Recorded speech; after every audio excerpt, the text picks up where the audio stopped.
You found Radio Free Tennessee. Your Tony Basilio show will begin momentarily. Keep it locked in right here at TonyBasilio.com and on your Tony Basilio app. And hey, do us a favor. Spread the word.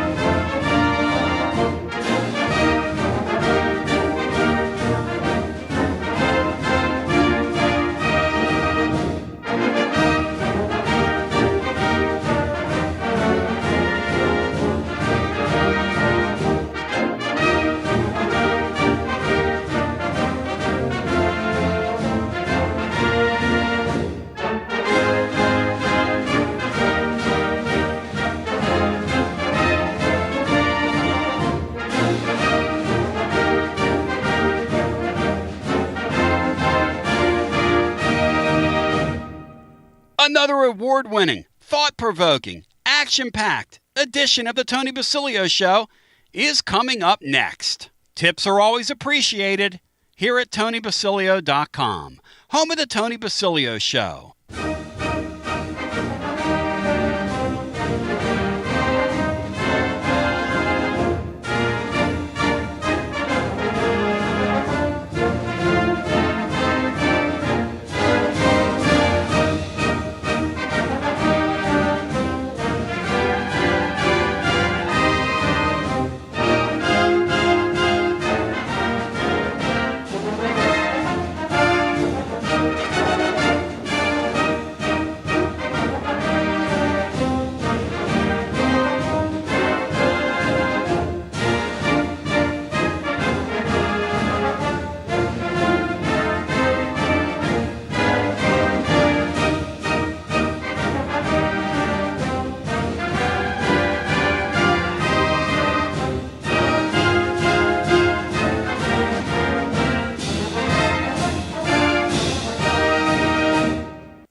You found TonyBasilio.com, home of the Tony Basilio Show. In just a few minutes, we'll be right with you with another award-winning, action-packed edition of your Tony Basilio Show.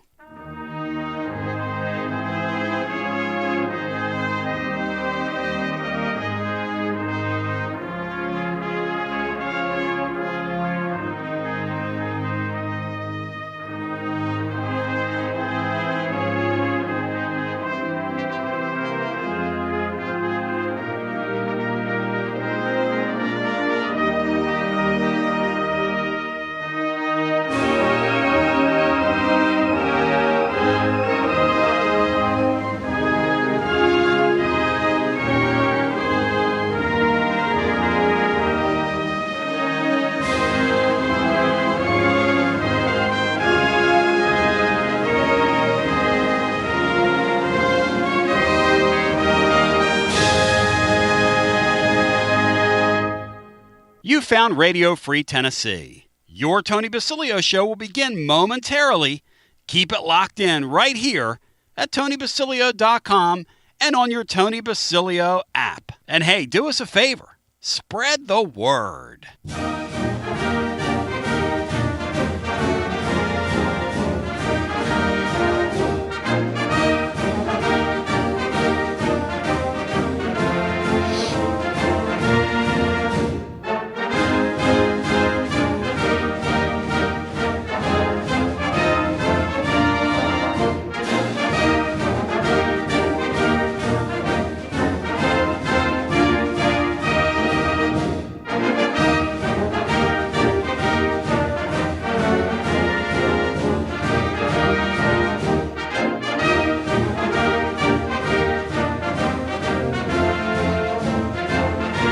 listening to FM 105.7 and AM 1340, WKGN Knoxville, and W289CU Knoxville, Fan Run Radio. Fire that thing up, focus that thing, and prepare that thing. We'll go to the Weather Center here in a second. Brian Hartman, what's the latest? What are they telling us? You're over there with Todd Howe and that lady that he fights with on the air all the time. What are they telling us, Brian? 4 to 6 inches. Bitter cold. Still winter storm warning. Bino, you ever seen anything like this last 2.5 weeks here? Hey, it's been pretty nasty, Tony. It's been more early February-ish than January for here. So, yeah, pretty nasty. I'm ready for it to be over, I'll tell you that. Huggy Baby today, off the top. We have a lot to talk about with Huggy Baby. Bino, we got to talking with John Adams yesterday about his rankings of the league next year, and SEC's really interesting right now. This is going to be an interesting year, man, in football, and the kind of look ahead to it. Such an interesting deal. Such an interesting deal. Really is. Such an interesting deal. Yeah, and I think it's going to be ever-changing, Tony, because the days of, hey, Alabama and Georgia are here and everybody else is kind of here, those days are over. Yeah. And I don't think anyone is near the altitude that Alabama and Georgia was when they had it rolling. No, in the middle of the league, and we're kind of in the middle, this year. That doesn't offend me to say that. I think that's probably an accurate statement. The middle of the league's kind of just jumbled together. It's sort of like this basketball deal, watching basketball this year. The middle of the league just kind of is the middle of the league, Yeah, it is. So, lots of fun. We got lots to talk about. Stephen F. and Pearl back in town tomorrow. Do you think they ought to show like a highlight video for him? We talked about it on the blog yesterday. This is history. This is the second time a Tennessee Vol has brought a team back in. Of course, there was a gentleman during the Ray Mears era who coached at Florida, who later went on and was a legendary tennis coach down in Chattanooga as well. Just an incredible athlete. When he was here, when he played, and he was undefeated in tennis. Imagine being good enough that you're undefeated in tennis, and you're a baseball coach. Imagine that. Imagine. Yeah, Tommy Bartlett. I believe he was Lenore City boy, Tommy. Wow. Got to be one of the great athletes of all time, right? To play here. Tommy Bartlett. To be able to play basketball at that level and then be undefeated in tennis. Ron Whidbey, Willie Galt, along with those guys. Yeah, man. What do you think of tomorrow night? I got an idea. Hit it. They could show Draw Maiman highlights.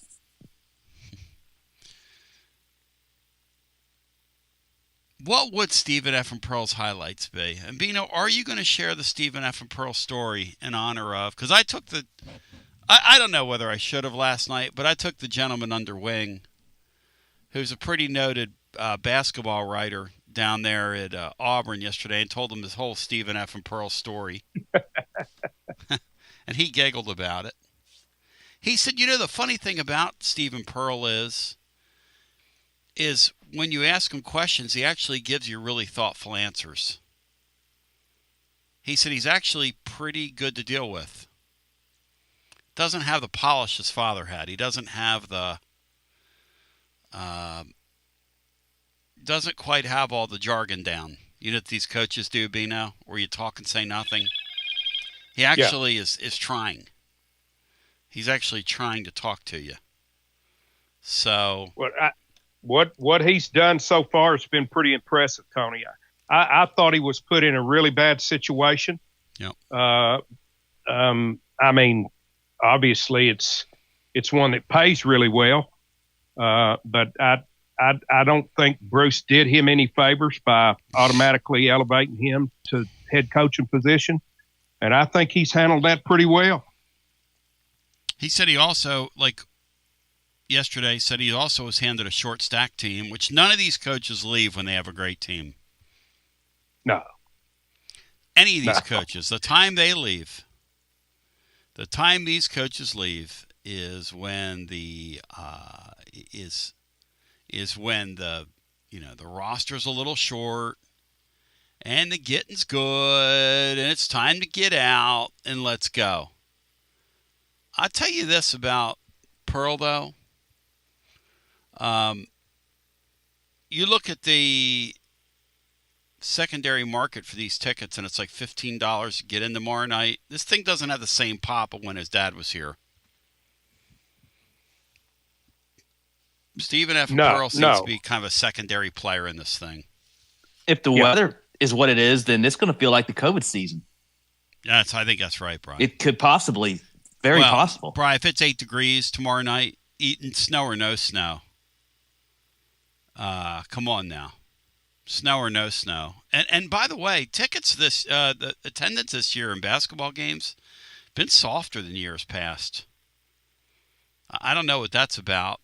Plus, Dr. Danny announced on Mike Key's show yesterday to those that go to games that they're actually going to make some alterations to their crowd control. Apparently, people that park up above there where the arena is, I guess they call that lot G5, have had just a heck of a time getting out of there at night.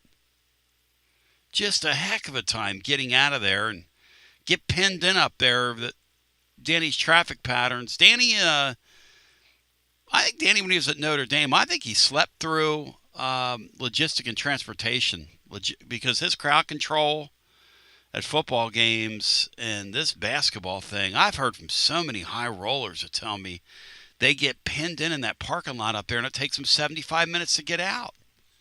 And you know what they tell me? This is funny. Literally, like a good 8 to 10 of those folks have said, Basilio, I got no choice but to sit there and listen to your stupid post-game show. And thank goodness you're on, because we're pinned up here in the parking lot. Now, Danny White's going to make it easier, allegedly, for those folks to get in and out, but it's been an interesting time. Bino, are you back believing in this basketball team?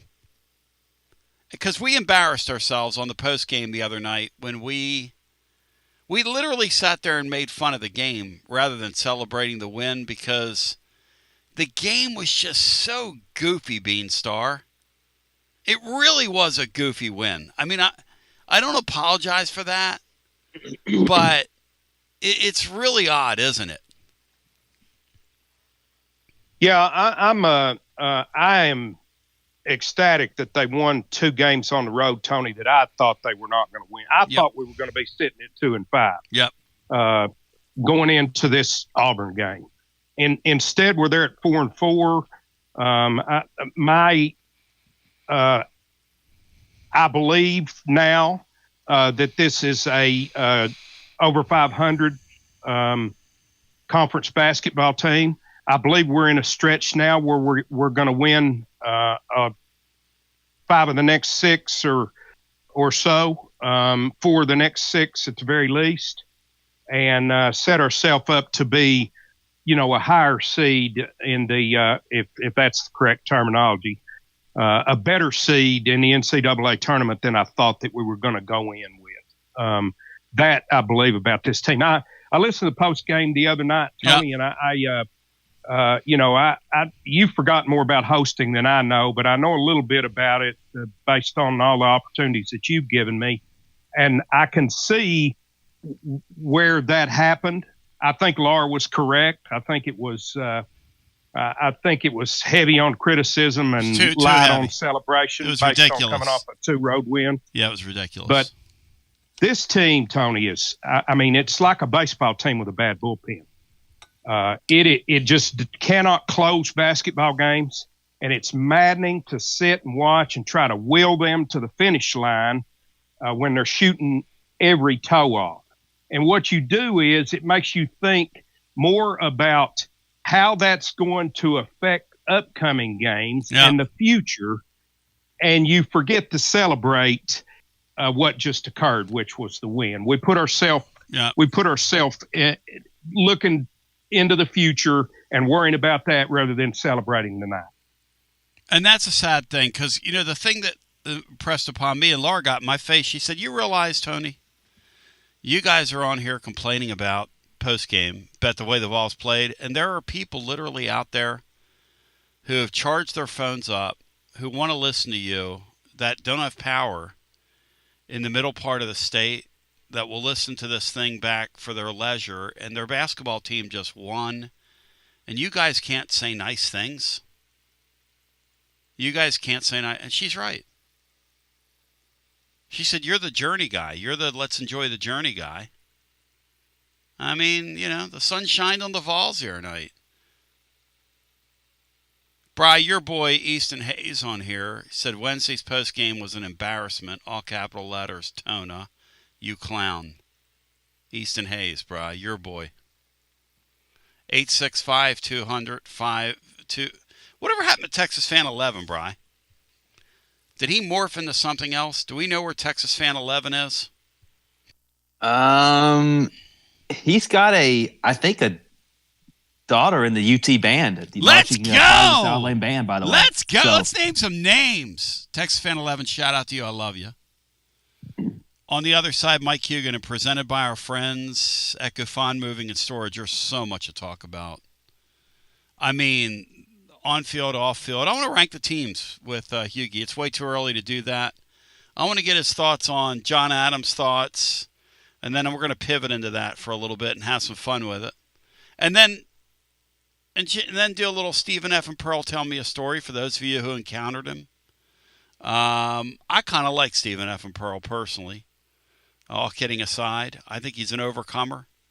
I think he's a guy who had to scratch and claw for every opportunity he's gotten, and he's scratched his way all the way to the top with some real old-fashioned moxie and some discipline. As we continue with more after this. When it's time for your next move, you want to get your precious belongings from point A to point B with your peace of mind intact. That's why you need to call my friends at Gufon Moving and Storage, East Tennessee's moving legend. Gufon Moving and Storage has been helping East Tennesseans move since 1887. That's 138 years, 5 generations. That's even longer than the Dooley, Jones, and Pruitt era combined. Gufon Moving and Storage, pro movers, serving Knoxville, surrounding areas, and interstate moves too, both residential and commercial. And we'll provide you with personalized service that other corporate movers simply cannot. We know how to move all types of items. We pay careful attention to our clients' valuables. Your satisfaction as a customer is our absolute priority. As the oldest continually owned and operated family moving business in the United States, when it's time for your next move, it's Gufon Moving and Storage. And storage, it's secure and vaulted. Our newest offering of commercial storage logistics, we offer receiving, storage, and delivery services for all your business logistic needs. See more at Gufon.com. That's Gufon.com. Or check out the link at tclub.team. When it's time for your next move, East Tennessee's moving legend, Gufon Moving and Storage. Life never stops moving. And between the 30-minute commutes, daycare pickups, weekly soccer practice, Tuesday night yoga, X number of coffee runs, and that weekend trip to Grandma's, you're racking up the miles. What you need is a tire that can keep up. A tire designed for doers. A tire that's going to last. Like the exceptionally long-lasting Michelin Defender tire. With an 80,000-mile warranty and the safety and comfort you expect, you can forget all about the miles ahead and focus on getting to your destination or conquering your to-do list. Fleet Tire, I-275 exit 1B at East Woodland Avenue in Knoxville. That's Fleet Tire, I-275 exit 1B at East Woodland Avenue in Knoxville. Fleet Tire. Inward Half is committed to the game and the memorable moments that happen in between. From the tee box to the tailgate, from the green to the big game. For the first birdie with Dad, the first big win with Mom. Friday night lights, Saturday superstitions, Sunday traditions. Fall into the comfort and unparalleled performance of Inward Half. This fall, enjoy the walk-in. Are you tired of hiding your smile because of crooked teeth? At Knoxville Smiles, we've got the perfect solution. Invisalign. No metal, no wires, just clear, comfortable aligners that straighten your teeth without anyone noticing. Eat what you want, smile with confidence, and see results in as little as 6 months. Call us today for more information about Invisalign, 865-539-1776, or just visit us online at knoxvillesmiles.com. Smile brighter with Knoxville Smiles. Out-of-town law firms have been swarming into East Tennessee lately. From Memphis, Chattanooga, and Birmingham, they've stormed into the area. Wouldn't you rather do business with a local firm? You know, a true neighbor. Marcos Garza and the pros at the Garza Law Firm are just that. There are neighbors and friends that support local causes year-round. The Garza Law Firm works to serve you professionally on criminal matters, injuries and accident matters, and Social Security and disability filings. The Garza Law Firm is here for you at garzalaw.com. The Garza Law Firm. Let us help. Cold weather is here. Is your heating system ready and running efficiently? Don't wait to find out. A simple tune-up now can help prevent costly breakdowns when you need your heat the most. Right now, Pipe Wrench is offering a $79 heating system tune-up to keep your home warm, safe, and worry-free all winter long. Our certified technicians inspect, clean, and fine-tune every part of your heating system for maximum efficiency and comfort, helping you avoid surprise breakdowns and high energy bills.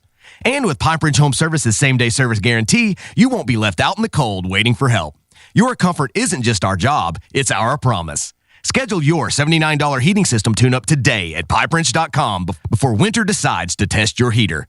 Pipe Wrench Home Services, trusted in Knoxville, Maryville, Oak Ridge, and neighboring communities for over 20 years. And as always, same-day service guaranteed or the visit is free. For standard systems only, visit PipeWrench.com for details. TB here with Alan of WeShipFloors.com. Tell them about it, Alan. Hey, I'm Alan from WeShipFloors.com. Our competition's prices, well, they're going up. Ours are coming down. Our waterproof floor Supercore is the best, and right now it starts at $199 a square foot. Our warehouses are full of 4mm, 6mm, and 8mm. You strapped for cash? Well, we have our own in-house financing. Use our room visualizer and order some free samples today. Supercore from WeShipFloors.com. Best products at best price. Like Alan said, head over to WeShipFloors.com. Use the room visualizer on the website. Drop in any of the 120 Supercore floors virtually into your room and order your free samples today. WeShipFloors.com. Tennesseans, they are us. The best product, the best price. WeShipFloors.com. Living Vol fan, when it's time to get ready for 2026 and what's ahead, there's only one place. It's Alumni Hall, the best and largest selection of Tennessee apparel for the whole family.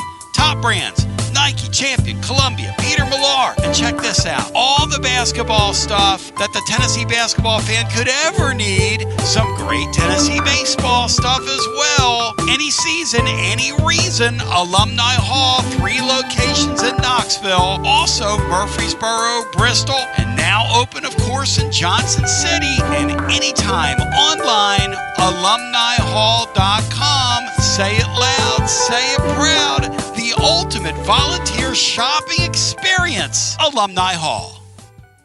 Score a TD every time with T3 Vodka. T3 is Tennessee's premium vodka, handcrafted with passion, precision, and a whole lot of pride. T3 Vodka is taking the volunteer state by storm. T3 Vodka, handcrafted in the majesty of the foothills of the Great Smoky Mountains, where quality isn't just a promise, it's a way of life. Filtered 10 times and 80 proof, T3 Vodka delivers a smoothness that's unmatched. This dedication to excellence has already earned T3 Vodka prestigious accolades. T3 is a 5-time gold medal winning vodka and the 2025 SIPS Consumer Choice Award medal winner. Whether you're sipping it neat or on the rocks or mixing up your favorite cocktail, T3 Vodka is your choice for a premium, award-winning experience. Score a T3 TD and ask for T3 Vodka by name at restaurants and wine and liquor stores today. Drink it neat, drink it right, drink T3 Vodka and score a touchdown every time. T3, Tennessee's premium vodka. Please drink responsibly. Bradley's and your Tony Basilio show are a Knoxville tradition. And these days, just like Tony B's show has taken off like a rocket ship, so have my friends at Bradley's. Sure, they still have all the delicious chocolate you're used to, like the chocolate-covered popcorn in the assortment boxes. They're now called Bradley's Gift and Home, and they have so much more than chocolate. Bradley's Gift and Home has all kinds of amazing curated gifts, jewelry, candles, and other for her gift items that will keep you from having to go anywhere else. Guys, trust me, as Basilio would say, Bradley's Gift and Home have taken it to the next level. And remember, Bradley's will have freshly dipped chocolate-covered strawberries in milk and white chocolate at both of their locations, 141 North Peters Road and 138 Biddle Farms Boulevard in Farragut next to Tupelo Honey. Strawberries available February 13th and 14th. See you at Bradley's Bradley's Gift and Home. See our website, shopbradleys.com. I see what you did there. I see what you did, Bradley. Old habits die hard. Oh, I see what you did there. As we welcome you back. So yesterday on the program, Brian Matthews cut an absolute promo on the commissioner of the SEC, and it's a weird. This is an odd thing when you look at the SEC in football next year. By the way, Stephen F. in Pearlandtown tomorrow. I don't know. I guess it's a big deal. It doesn't feel like a big deal. Even though he's a former Vol great, Bino, can we both agree on that? Former Vol great? He's a former Vol, Tony. Okay. Well, do you rank him in your top, say, 100 players of all time? No, Tony, I do not.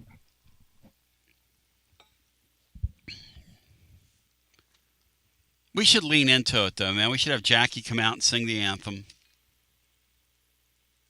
I remember when didn't she have some comments, Brian, about when Bruce first came back about how we didn't curtsy enough to him and didn't do anything for him and she didn't like her seats in the arena. Well, she didn't like some of the things that was being said, I think, to her and others sitting with her. Wherever she was sitting. By the way, Navy wife Allison, I hope Husker Chad takes care of you on Valentine's Day because she has great taste. She said, hey, T, keep that beautiful, shiny, bald head of yours warm today. It's going to be cold outside. Hughie, what about this weather? It stretches all the way from Maine to Florida and all parts in between. Is it cold where you are today, Hughie, in beautiful Orlando? I won't even get at it. The high won't even be in the 60s, and if the high is in the 50s in Orlando, that's like nuclear winter here. The low I think the low Monday night is 22 here, which is everything in my yard will be dead the next morning. You're in my prayers, so man. Not pleased about that. You're in my prayers. Do you believe that in the mid-state where you used to live, there are still around 100,000 or so folks without power, and we're expecting more snow here coming through this area, and it has just been literally as cold as Tennessee was down the stretch against Kentucky a few weeks back. It is, and it's oppressive, and the wind is blowing. It's awful. Yeah, I saw pictures from Oxford, Mississippi, and the entire campus was without power for a while. So I can't imagine if I was a college kid, hey, no power, awesome. And then about 12 hours later, I'd be like, what the hell's going on here? Let's go. Let's get this fixed. So, Yugi, let's go for it. Yesterday, and Bino, I want you to sit on the edge of your seat here, Bino. And Bri, yesterday, we did a little bit of this on the program yesterday with John Adams, but now we're kind of assessing what's what. The portal is, it's closed. I mean, it's not closed. You can pull people out once we get past this semester. There's still a bunch of people in it. And so there will be some kind of quote-unquote free agency movement later on in the spring. The portal never closes once you get in it. And so they'll still be pulling remnants and bits and pieces out. But for the most part, the who's have landed with some of the who's. And so John Adams endeavored to way too early ranked the league. Hughie, can you do this right now? Can you do this right now and credibly try to say what each team has for next season, or is it way too hard to do this? Year, when they had the spring portal the last couple years. So I think, yes. You look at the roster, that's yes, players could still graduate and transfer and all that kind of stuff, but I would say that rosters are 98% set. So we know what's what. By the way, Hughie Bear, presented by our friends at Gufan Moving and Storage. Bow thy head when you say thy name, because they've been at it since 1887. They have been helping East Tennesseans move here, there, to and fro, 139 years, 5 generations, from Tom to Taylor. Shout them all out, shout it out loud. Little Kiss for you on a Friday. And Hughie, were you a Kiss fan as a kid? Did you have Love Gun? No. Did you ever have any Kiss cards? No. Were you a Space Ace Frehley fan? No, it was, to me, it's a clown show. Not cool. Not cool. As we break it down scientifically, all right, John Adams at the tippy top of the league has the Texas Longhorns. And then he has the LSU Tigers. And then he has the Georgia Bulldogs. Hughie, where are you? Texas should be the preseason pick, I think. The offensive line has to be better. It was garbage last year. They spent money in the portal to get a running back. They should have an improved running game. Manning got better as the season progressed. Most of the key defenders, I shouldn't say, but the defense will be fine. So having Texas as number one, I agree with. I would have Georgia second. Quarterback is returning. Stockton played, I think, better than anybody expected. I think he was even better than some Georgia folks expected. He proved to be much tougher, I think, than people thought, willing to run the ball. I think the problem there is the guy who calls the plays, not the quarterback. Their offensive line, they had 2 key freshman starters, but obviously those guys are back. The running back situation should be a little bit better. They went out and got a good receiver in the portal, Isaiah Canyon from Georgia Tech. Defensively, they keep most of their good players, most, not all. And I would have LSU third just because that is a bunch of new guys adapting to a new offensive scheme for most of them. Defensively, they brought some guys from Ole Miss. I think Prince William Ellen.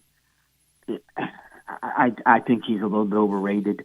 I think LSU. I'm not sure LSU is going to finish in the top 3 in the SEC.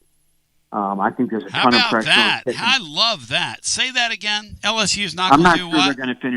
I'm not sure they're going to finish in the top 3. Woot freaking woot, man. Woot freaking woot. Now, elaborate on why. There's so much newness. New coaching staff, new offensive players, new defensive players. Yes, same scheme on defense, but a bunch of new players. And the Kiffin is the portal god or portal king or whatever you want to call him. But I still think in some respects, no one expected much at Ole Miss, or I shouldn't say much, no one, relatively. Yep. But at LSU, he would get mad at Ole Miss students for not showing up for games they won by 40. I think at LSU he's going to find himself criticized. How do you only beat this team by 3 touchdowns? What the hell's wrong with you guys? This offense is garbage. It's going to be interesting to see how Sam Levitt's foot is, how healthy he is from the beginning. And again, that's just a bunch of new guys that have to gel quickly. And I've always said I don't think that Lane Kiffin is an elite level coach. we're going to find out more now. How about that? Hey, Bino, your thoughts? You got Texas up top. Adams has. He's got LSU 2, Georgia 3, and he didn't even get to Georgia. But your thoughts on LSU and Texas up top, Bino? Because here's my thing: Texas and Ohio State play right there, top of the, and I think that's great for the game. I want to encourage these leagues, the AFC and the NFC of college football, to mix and mingle in, a jingle, and have some Jingle Bell Rock. I want to encourage both those conferences to mix and mingle. I think it's great for the game. I would love for us to play the Ohio States, the Michigans of the world, even a Michigan State of the world. We got to play Illinois in a bowl game last year, which was kind of fun. I would love to see a little mix and mingle. Maybe the Vols play Wisconsin come here.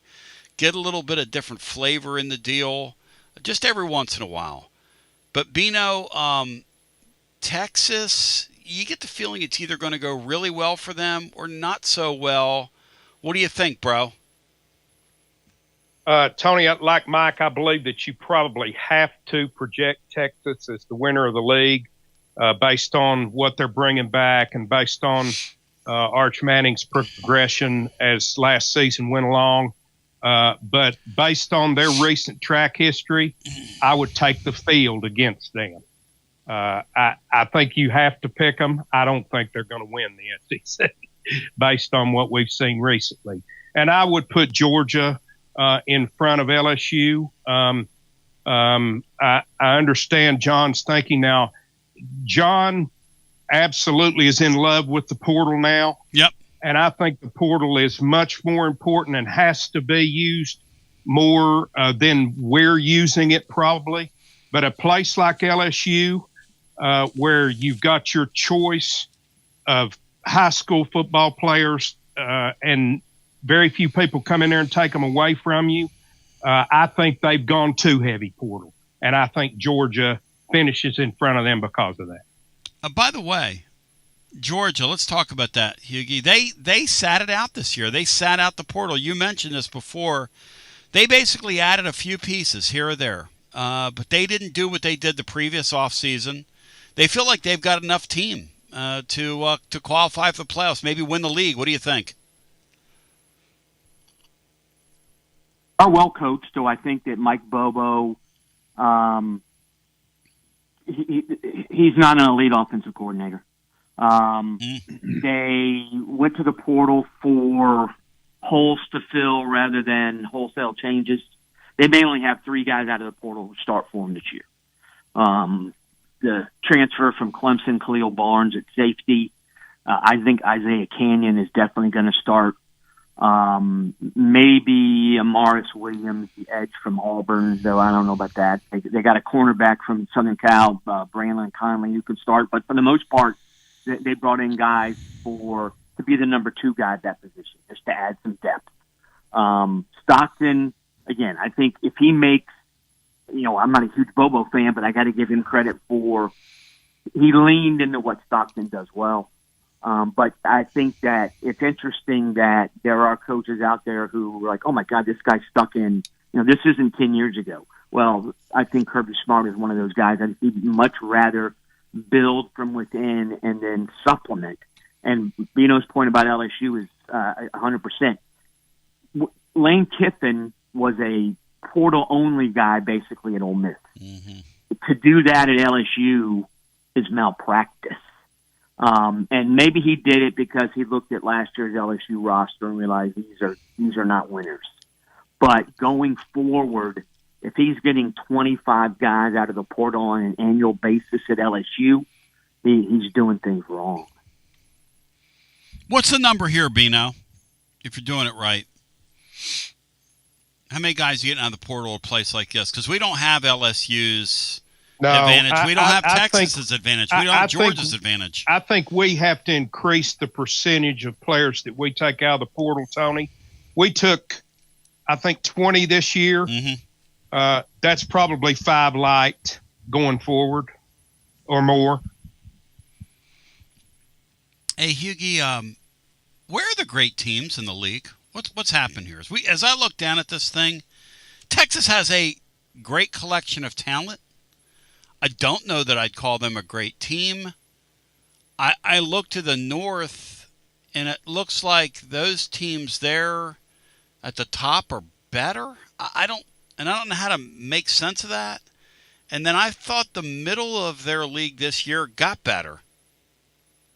I don't know. I don't know what. Yeah, I think this. If you're a hardcore SEC fan, it's hard now that the Big Ten has won 3 in a row with 3 different teams. Yeah, it's hard to crow that. Unquestionably the SEC is the deepest and best league. Maybe it is the deepest. I don't know if it's the best anymore, and I think one reason the coaching. You look at the 2 big coaching all-season hires in the Big Ten. Yep. They got Kyle Whittingham and Matt Campbell. Both came from the Big 12. Whittingham has had a ton of success. Matt Campbell has had a ton of success, especially given the program from whence he came. Both those guys are the winningest coaches in their school's history. The SEC hires a guy from USF. They hire a guy from Arkansas. They hire a guy from Tulane. Yes, and Kiffin, obviously. Kentucky hired an offensive coordinator who in 2019 was a high school coach. So it's like the SEC tries to hit on the next big thing. The Big Ten's more worried about establishing the floor of a program. What league's better right now, Hughie? What league's better in your mind? The coaches. I think the SEC has better players. I think last year proved, though, that every SEC team was flawed. I would argue every SEC team was flawed more than Ohio State and Indiana. Oregon had flaws too, and they were shining brightly in the playoff. But I don't think Indiana is going to be as good next year. Ohio State might be better than they were this year. So, and I think a knee-jerk reaction is, well, now everybody can pay players. Of course, the SEC is going to struggle. There's a lot of truth to that. It's weird. It's led to a lot of outward migration. Sean Sinclair made a great point. The players have always been in places like Florida and Texas. And the SEC's always gotten a preponderance of those players. And the Mississippis of the world. And now the Big Ten's coming down with their money. And they're jumping in there and they're getting it. And, Negative said, Tony, I'm sorry, but you're giving the Big Ten way too much credit. Are we, Hughie? Are we overreacting here? Is there a possibility that we're overreacting here, Hughie? Idea that the SEC is clear and unquestionably number one. No, not anymore. You mentioned the recruiting in Florida. Indiana, 3 of their 4 starters in the secondary were Florida kids. Yep. And their quarterback. The quarterback, the first ever high school player from Miami to win the Heisman, won the Heisman for Indiana. 25 years ago, that would have been Mendoza. Unquestionably, would have been at a Florida school. Part of it, Indiana has NIL money. I get that, but again, that's part of the equation these days. And I'll be honest. I've been to Indiana. I've been to Mississippi State. I would rather play for Signetti, obviously, but if I'm going to college somewhere, I'm picking Bloomington over Starkville 100 times out of 100, and I'll put up with the snow and bad weather. Campuses in the Big Ten are I don't know if recruits care about that kind of stuff, but I think that the Big Ten is able to sell now. The money's going to be close. You really want to spend 3 years in Baton Rouge when you can spend 3 years in Madison. And I think that's part of it because Madison's a cool town. Baton Rouge is not. Hey, Sam in Nashville makes a really good point when you talk about the coaches. And Bino, you don't really think about this, but how did Michigan, with that mess they had, that kind of embarrassing hire they made with this Sharon Moore guy, is totally embarrassing. Everybody knew he wasn't going to work out. They couldn't even money him enough to make him work out. And they have this embarrassing thing happen at their school. And Kyle Winningham has been around 20 years. Any top program could have gone after the guy and paid him, and the Big Ten had him fall in their lap when he was, he had his run basically at Utah. And it looked like people thought he was going to retire when he stepped away from there, and he wasn't going to. He never said that. He just said, I'm done here. I'm just done. And that's the kind of stuff that happens when your league, when you can look up and go, wow, they've got really good coaching in their league. Because he's a hell of a coach, Bino. That's no joke there at Michigan. That's a very good football coach at Michigan now, Bino. Lots of credibility. Absolutely, Tony, and the perfect guy to bring in there after the recent messes that they've created at Michigan. The perfect guy to bring in there. And Tony, listen, when I can no longer with conviction say that the SEC is without question the strongest conference in America, there aren't many holdovers left because there's very few people that hate that league, the Big Ten, any more than I do. And this is good news for Tennessee fans. People say, why are you spending time on this? Well, I'm spending time on this because all politics are local. And what it means is, for us, is that the getting is now good. When you don't have elite teams in your league, the ceiling can't be that higher to climb through. At one point, the ceiling here was unattainable. Hughie, I want to continue through the list. He's got A&M 4. These are John Adams' rankings. He talks about Marcel Reed. He talks about the impactful transfers. He talks about how the Aggies got to the playoff berth, and but the closing schedule won't set them up for a strong finish, but they should get back-to-back playoff berths. Their final 3 games, they have Tennessee, Oklahoma, Texas in their last 3. Then he has Oklahoma 5, Tennessee 6, and Alabama 7. And Hughie, I'm of the belief, the great Mike Huguenin, presented by our friends at Gufon Moving and Storage, that Alabama's moved out of the penthouse, and I don't know where they are now, but I'm not sure in the NIL era. I'm not sure where they currently reside, but Gufon Moving and Storage went and got their stuff, and they've moved them, whether that fan base knows it or not. Yeah, and I think that they have gotten the benefit of the doubt for 15 years. I don't know if they're going to have the benefit of the doubt anymore. They were a flawed team on defense this season. The running game was, if that were Mississippi State's running game, what do you expect? It was Alabama's, and it was garbage. So it has to improve. The offensive line was overrated. I still don't understand how people can look at Caden Proctor and go, oh, yeah, I'm taking that guy in the top 10. Amazing. If all of Caden Proctor's money's in his stomach because he must, I don't know, the kid's fat. And I can say that because I'm not in shape either. Can you imagine Caden Proctor, a Beanstar, trying to check one of those, like a Byron Young, one of these NFL edge rushers? When the college guys run around him like he's a Statue of Liberty, Bino, can you imagine that guy on an NFL field next year? I mean, what are we doing? No, I can't. I cannot. He can't move his feet. Hughie, those guys can't move their feet. And I get the sense that those guys are, how do we put this? Alabama, they're in a new reality, Hughie. And I agree with John Adams. I think they're in the middle of the league now. I don't know who the quarterback's going to be. The offensive line, Proctor's a first-round pick, and they still were a bad offensive line. Defensively, you don't fear them anymore. Nope. And that's the big thing. I mean, because you knew when Saban was there, if you were playing Alabama, can we even score 21? Yep. I mean, it was. I think you were in your mind. Offensive teams were, and I know people did, but I think that if you're a player and you watch Alabama defense on tape, you were like, man, there's not many weaknesses there. Whereas I think now you're like, if we get time to throw, we're going to shred that secondary.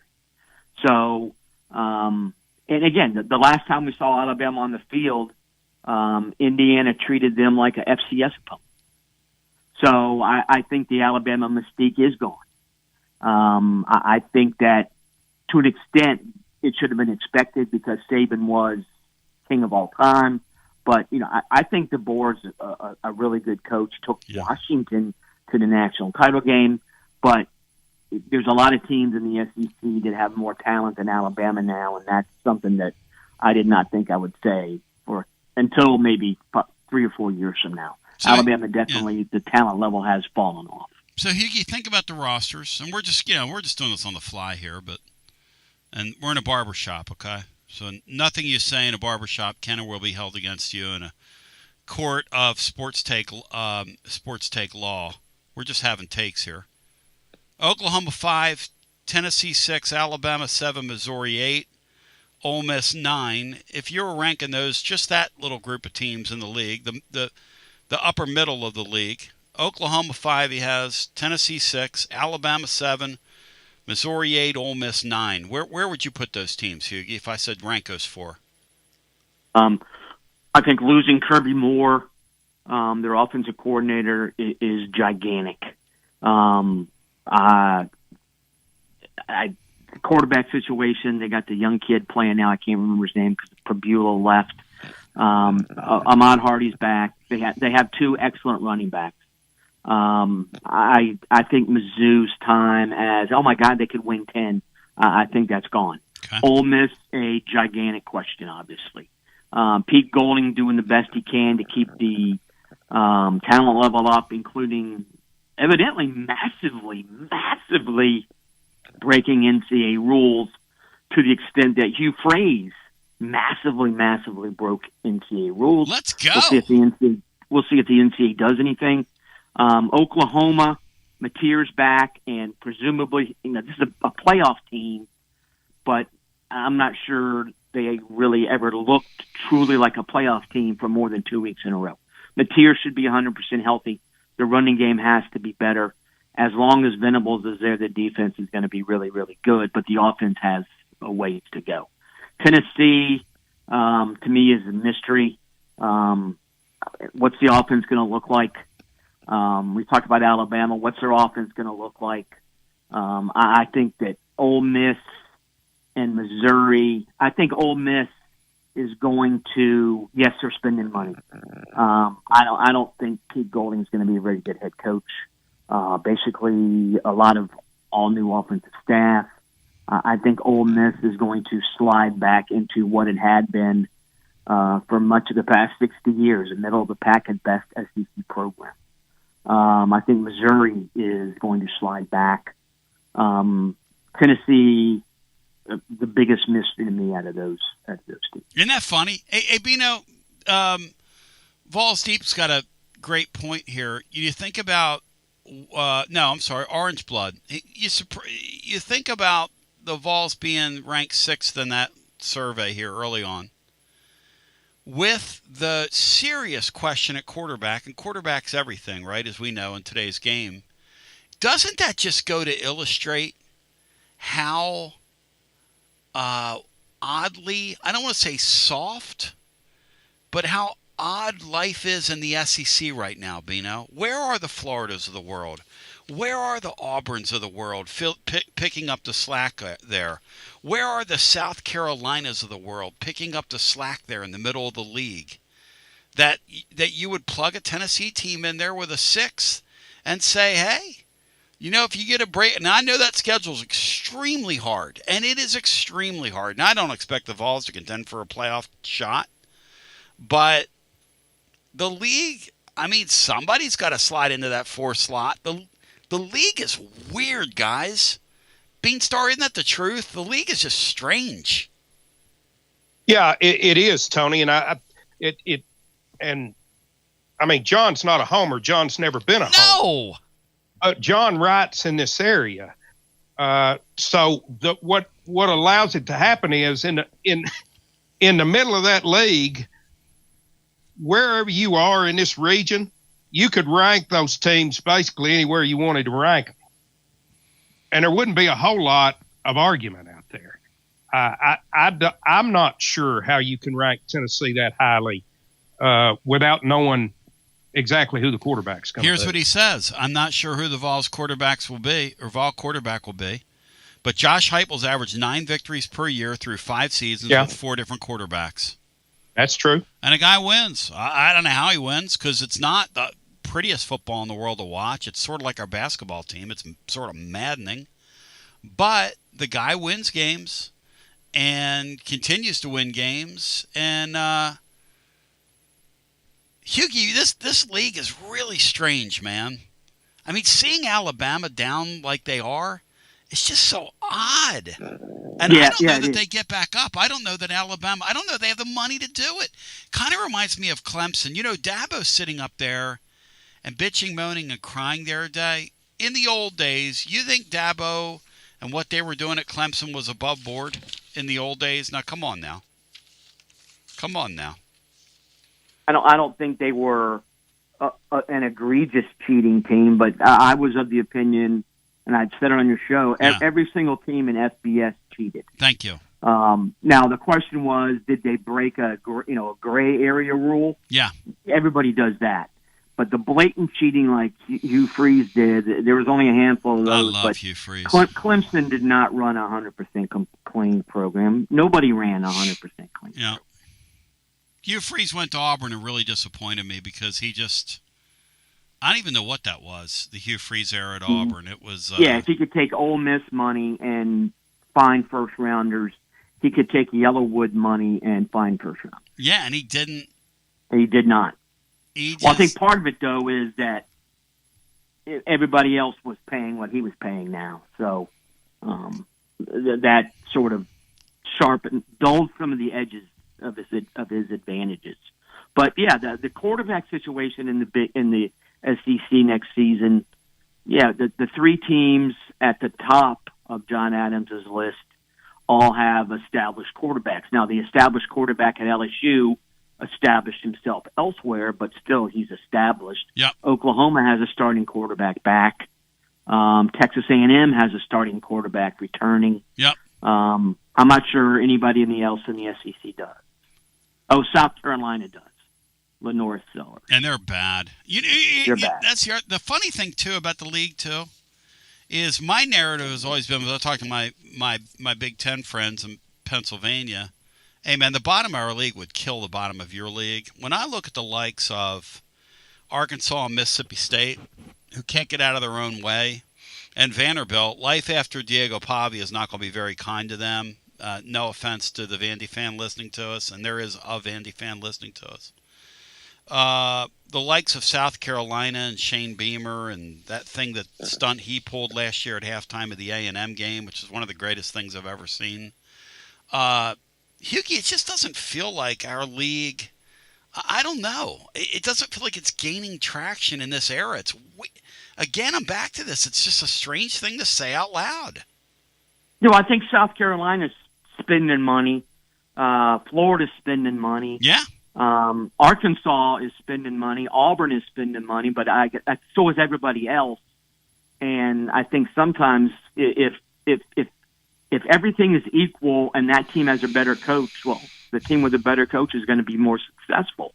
And again, I think you can look at the SEC teams. How good is Jeff Lebby? How good is Shane Beamer? How good is Ryan Silverfield going to be? How good is Alex Golish going to be? There's a ton of, how good is John Sumrall going to be? There's a ton of questions about SEC coaches, and I think there are fewer questions about Big Ten coaches. Now, I'm not saying P.J. Fleck is an awesome coach, but the dude gets to bowl games at Minnesota, so there's something to be said for him. Kirk Ferentz, still thinks it's the 1970s with his offense, but he gets to bowl games and wins 8 or 9 games on an annual basis. I'm not sure about what Michigan State's doing. I think Barry Odom's a good coach at a school that does not care one iota about football, which ironically, though, you could have said about Indiana 5 years ago, and look at Indiana now. Luke Fickell, I still think he's a good coach, but he made hugely bad mistakes at Wisconsin. I just think the Big Ten has better coaches top to bottom. Yeah, I want you to think about Mike, this. Was the quarterback play clearly better in the Big Ten last year than the SEC as well?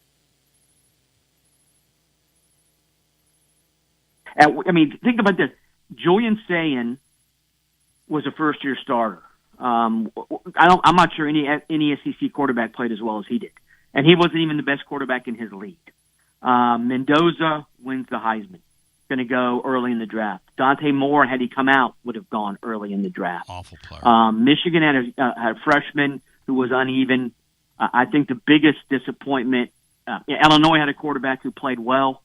Penn State's quarterback play was way below expectations. That's why they fired the guy, Mr. Franklin.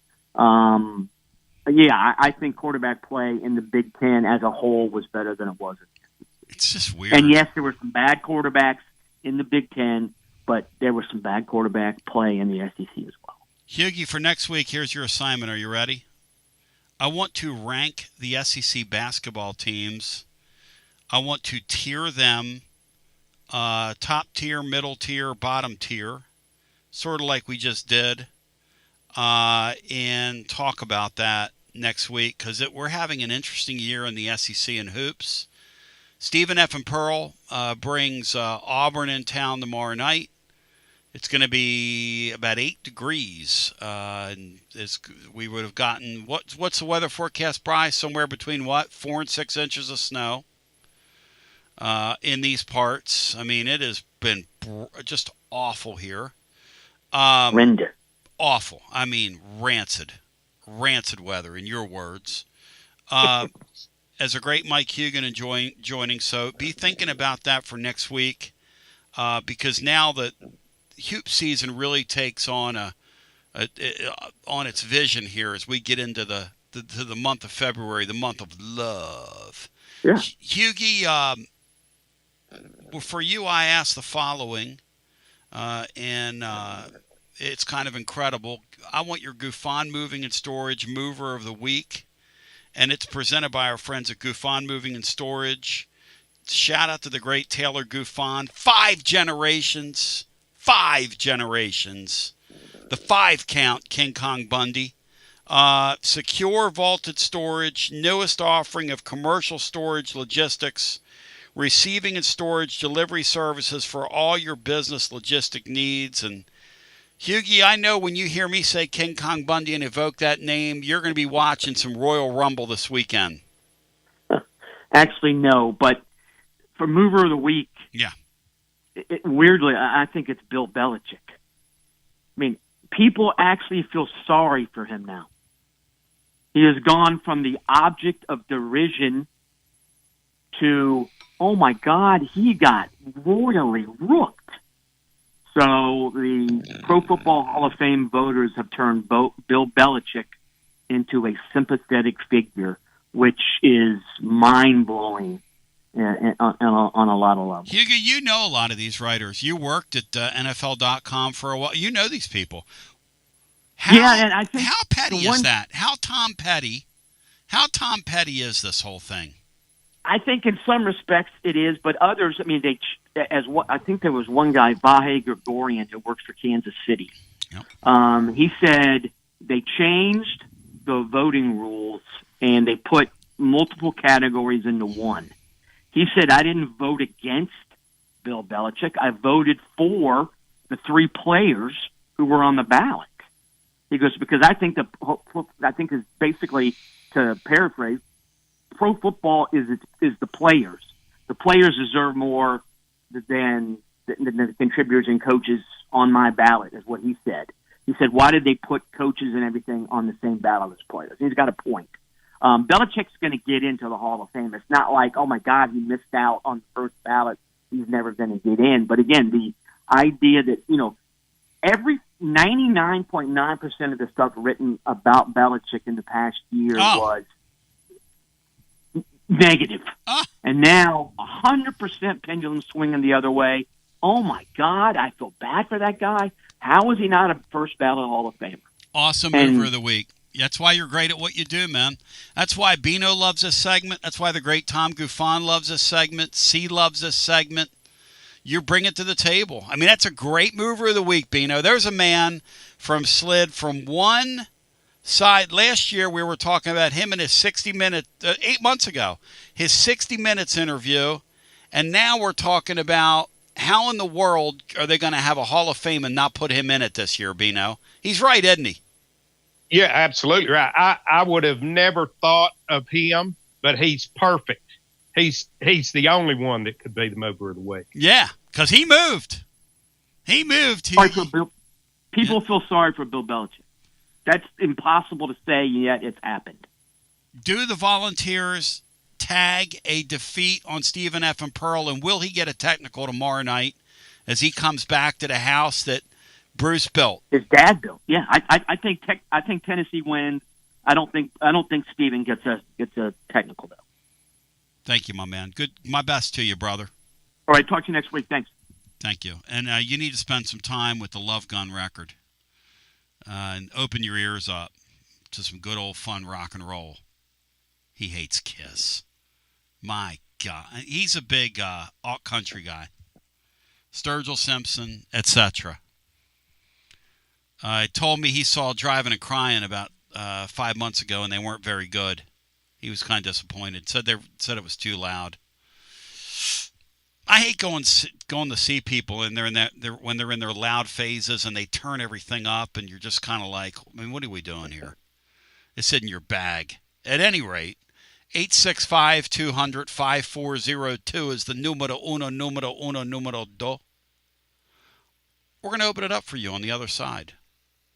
Your thoughts on this discussion we've had last couple days, and then Bino wants to get into the quarterback deal. And I want to mention there's a guy that took me to task over on our YouTube channel where you could check us out, Tony Basilio. And if you could hit the subscribe button over there, we'd greatly appreciate it. We continue to be independent, do what we do, be as fan-centric as possible. Holding it down in the middays here on Fan Run Radio, where William Patterson's on the way next. We come back on the other side and bring it back to you. It's your Tony Basilio show on a Friday after this. You're listening to FM 105.7 and AM 1340, WKGN Knoxville, and W289CU Knoxville. Fan Run Radio. It's the hottest post-game show on the planet. Garza Law. Fifth quarter fan reaction. Fan reaction. As soon as the final gun sounds, we're live.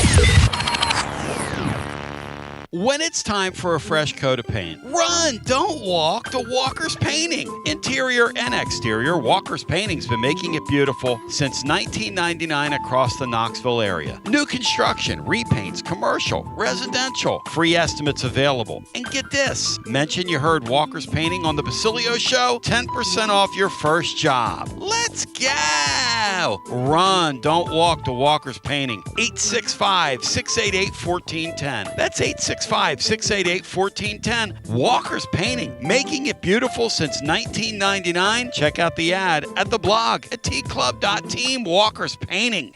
Hi, I'm Jim Simpson, owner of Simpson Meats. When's the last time you grilled a really good burger or steak? One your friends still talk about. Our goal at Simpson Meats is to make that happen every time you have a cookout. All of our cuts of meats, steaks, burgers, briskets, and pork are always fresh, flavorful, and sustainably sourced. We are family owned, so we know the importance of knowing how and where your food is raised. We have been putting quality first since 1888. Visit our butcher shop off Lovell Road or online at simpsonmeats.com.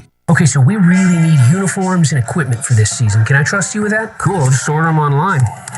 What? Yeah, I'm gonna hop online and I'm gonna get them ordered. Hold up, that's not a good idea. We shouldn't just spend money on some random online retailer, okay? I mean, it seems pretty convenient. Trust me, it's a terrible idea. Let me simplify this for you. SM Athletics. Okay, how do you pronounce it? SM Athletics? They're the go-to for uniforms and equipment, whether it's for universities, high schools, youth leagues, you name it. So why wouldn't you rather go with professionals who can guide us through the process, design the perfect uniforms, and deliver the best equipment? Yeah, I guess that makes sense. What's the name again? SM Athletics. Right.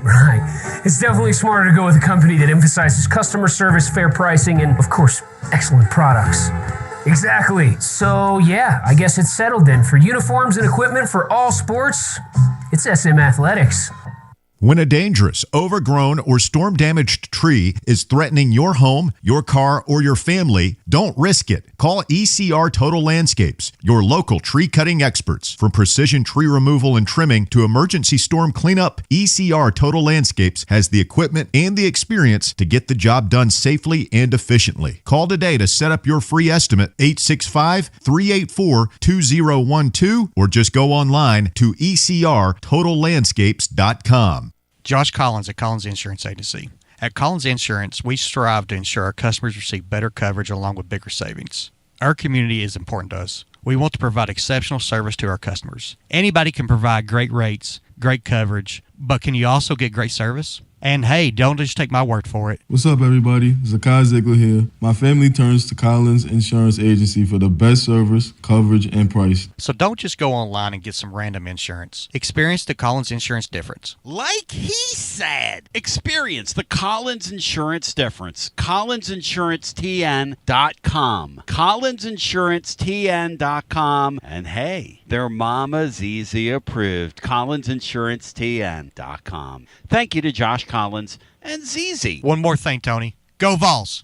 Newsflash, Basilio listeners, the spring real estate market just moved up. Yes, it's chilly outside and you're still in your puffy coat, but if you need to sell your East Tennessee property, you could be the hottest house on the block. Hi there. Jennifer Morris here with Keller Williams Realty. February is the sweetheart month of real estate, and savvy sellers know exactly what that means. Get ahead of the game and give me a call at 865-694-5904 or reach out at nextmovesmokymountains.com. That's nextmovesmokymountains.com, and go Vols! Yee-haw! I've been hooting and hollering ever since I started betting with the VIP Play app. VIP Play has more than 200 leagues, every bet type you can imagine, live betting and live hosts, all with 24/7 support from real live people when you need them. Start betting better with the VIP Play app today. Don't be a better with VIP Play today. VIP Play coming soon. Gambling problem? Call 1-800-889-9789. Must be 21 plus and located in Tennessee to bet. Basilio here, and you know my friends at Carnes Motor Company started with a dream over a quarter century ago. I met Rob and Brian back when I still had hair, and they were working at a huge dealership in West Knoxville. But they told me back then they wanted to sell cars on their terms, and I wanted to do radio on my terms. Their terms, just like my terms, are ultimately your terms. In both cases, you're the winner.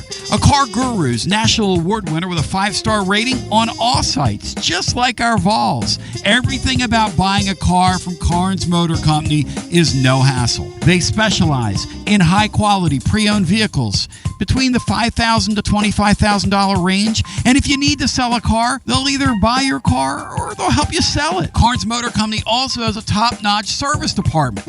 Therefore, every vehicle is rigorously inspected and serviced prior to delivery. So you're guaranteed to get a quality pre-owned vehicle every time. If you need a place for service, they've got you covered. Come be a part of the Carnes Motor Company family and tell them you heard about it from me. Online at carnesmotor.com, Oak Ridge Highway, 1 mile past the Carnes light. Carnes Motor Company.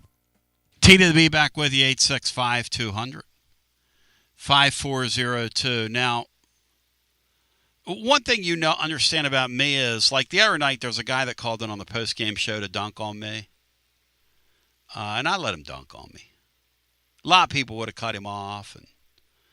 And I've got a 10-second delay in here. I could eradicate you, if I don't want to hear you. But I'm not worried about that, I want to go back here and find this for you. I should have been doing this during the break. But I was playing music during the break. I'm in here like, I don't know, a little feverish. I don't know what I'm feeling like. I feel like I'm trying to catch one of these winter things. I'm trying to fight through it today. One of the guys said, "Boy, you're low T today." I'm gonna call you low T earlier in the chat, and I was like, "Man, I'm in here kind of fighting for my right to party. I'm doing my best. Let's put it that way." Yeah, I'm not my general ebullient jumping through your microphone self. I'm saving myself here. David Ackworth says the following, who I love. Now he's David Ackworth 2 today. I don't know. Maybe one David Ackworth wasn't enough to bust my stones. We got to have two of them. But David Ackworth says, and I quote, "Your take yesterday regarding Joey football was about as bad as your post-game show Wednesday night," with an exclamation point. "I was hoping to tune in to a different host today, just because I want something different," in quotations. SMH. Now, is that SM Athletics? Or is that SMA? Shake of my head, as we say in Italian. Shake of my head. So let me read this one more time. Your take regarding Joey football. Bino's amused by this. From David Ackworth, too. One David Ackworth's not enough. We have to have two of them that are literally on my jock. Your take yesterday regarding Joey football was about as bad as your post-game show Wednesday. I was hoping to tune into a different host today just because I want something, quote, different. Shake my head. Now, what Dave's referencing is me saying, at quarterback next fall, I want something different. Dave, let me give you a different spin, but I want Bino to talk about, because Bino had a thought about the quarterback situation. He was discussing, we were discussing this during a timeout. And Bino, I hope that is tied to what you were wanting to discuss, and if it's not, I apologize. But go for it, Beanstar. The floor is yours, and I'll shut up. It's the quarterback position, Tony, so it leads me right into it. And I want to once again state that I'm offended by, as a person with a trimmer, I'm offended by that SMH stuff. So watch that out there. Tony, I wanted to talk about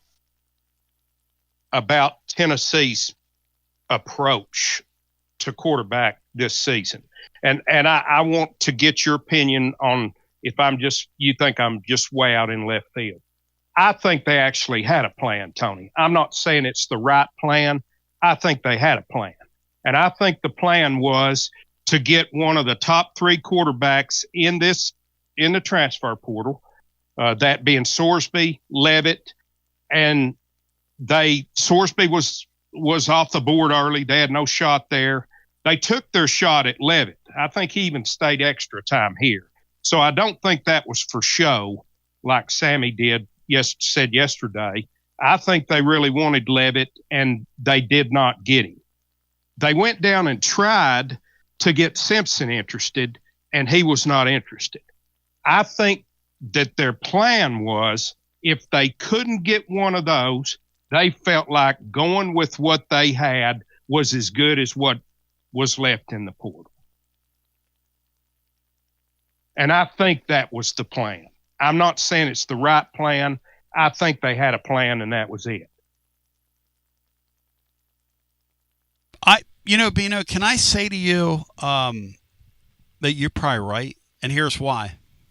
And I don't understand the plan, but then again, I might understand the plan.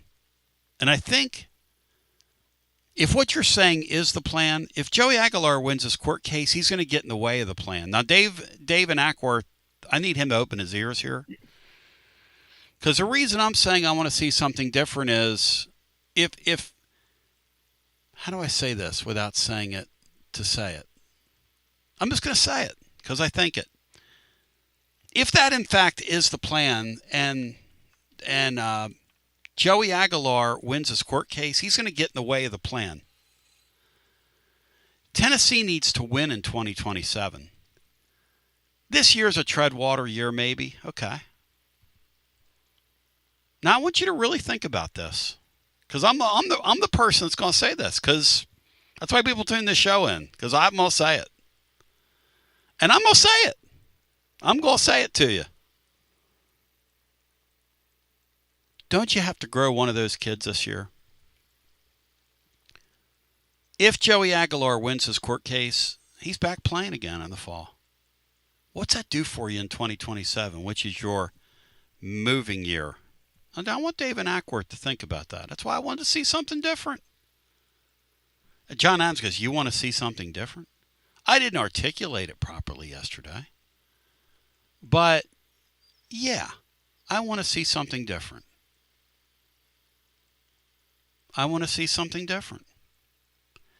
I want to see one of those kids play, and let's see something different. Because I know what this guy's ceiling is. With Joey Aguilar, are you going to the playoffs this year? Let me be honest with you. Bino, against that schedule with Joey Aguilar, are we going to the playoffs?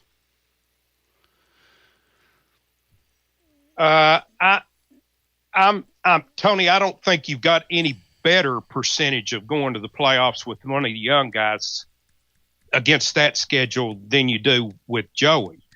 I think that the other piece that I left out was if Joey won his court case, fine and dandy. Yeah. He's back in the competition. He's probably the guy. But I want something. I want something different. I want to grow one of those kids. Is that a fair thing? I don't think there's anything wrong with that. I think that's just a personal preference. Yeah, Dave hates it. There's nothing wrong with that. People hate that. Yeah. How can you say that? Well, I just said it. Doesn't make any sense. It makes a lot of sense. Think about it. Joey Aguilar was a placeholder last year. He would be a placeholder this year. Why hold a place? If Sam in Nashville's right and some of the other folks are like what Bino's saying is proper, then let's do it. Then let's do this thing. If that was the plan all along, then let's execute the plan. If what Bino's saying is true, and I don't know that it's what it looks like what they did. We're going to swing at the top and have no other plan elsewhere. So we're going to add a camp arm. And we're going to add a camp for arm. nothing. For nothing, which is what they did. Okay.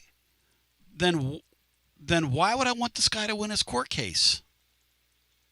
He's going to get in the way of me developing my quarterback.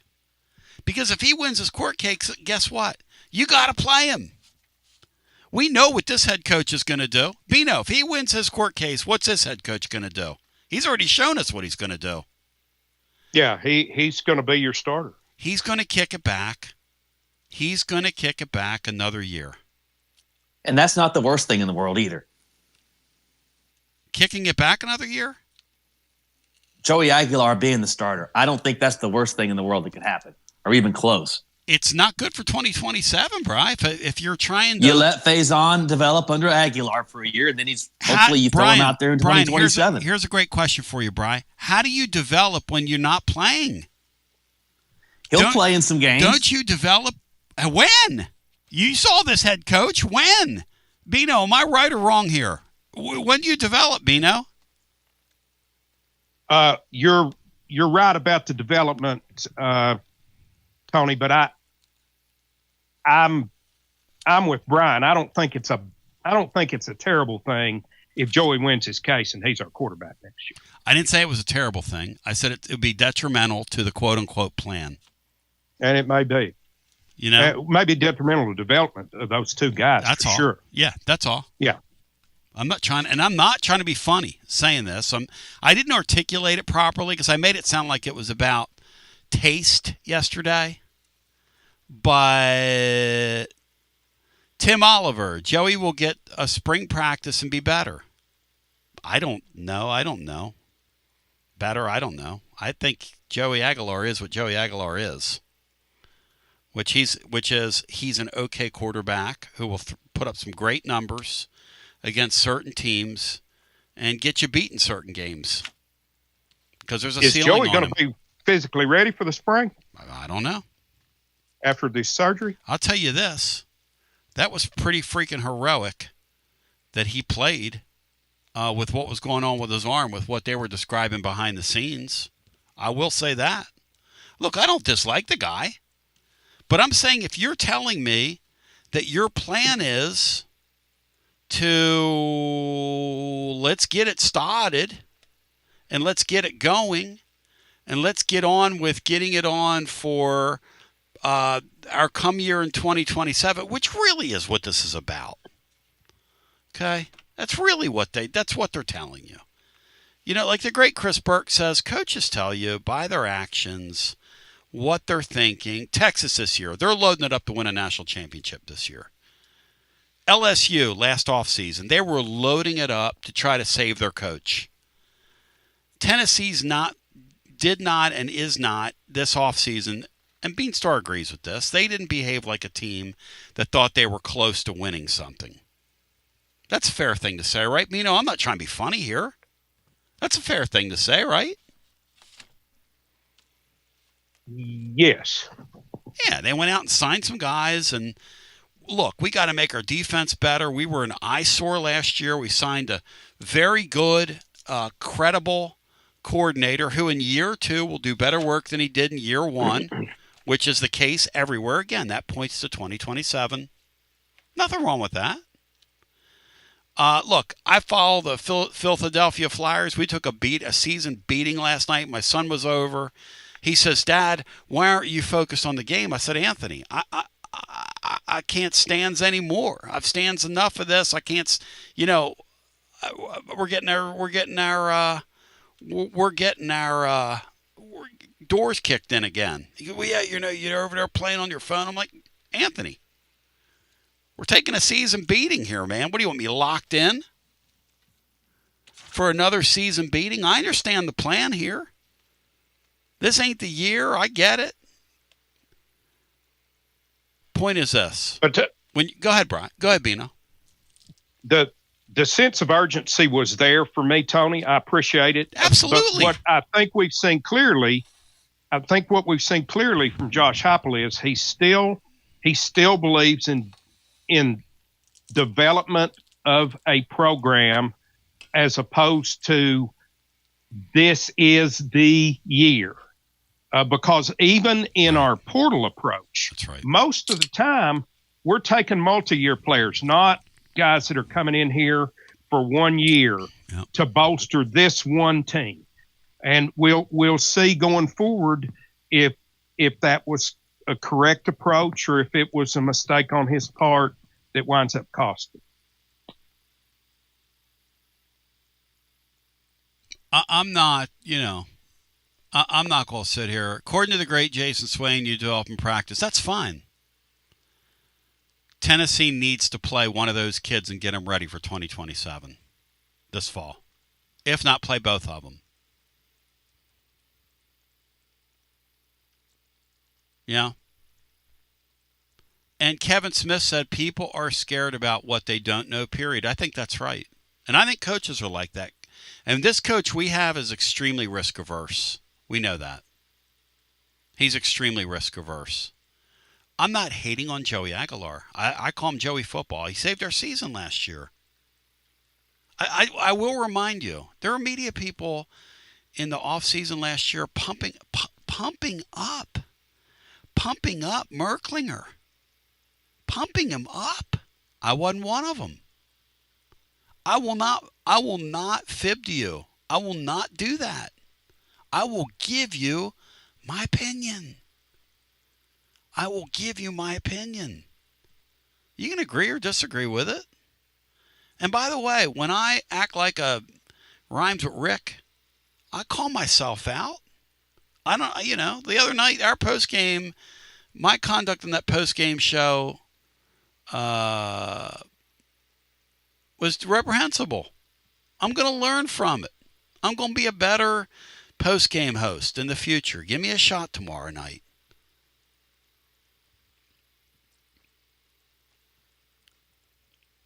Let's go to the phones.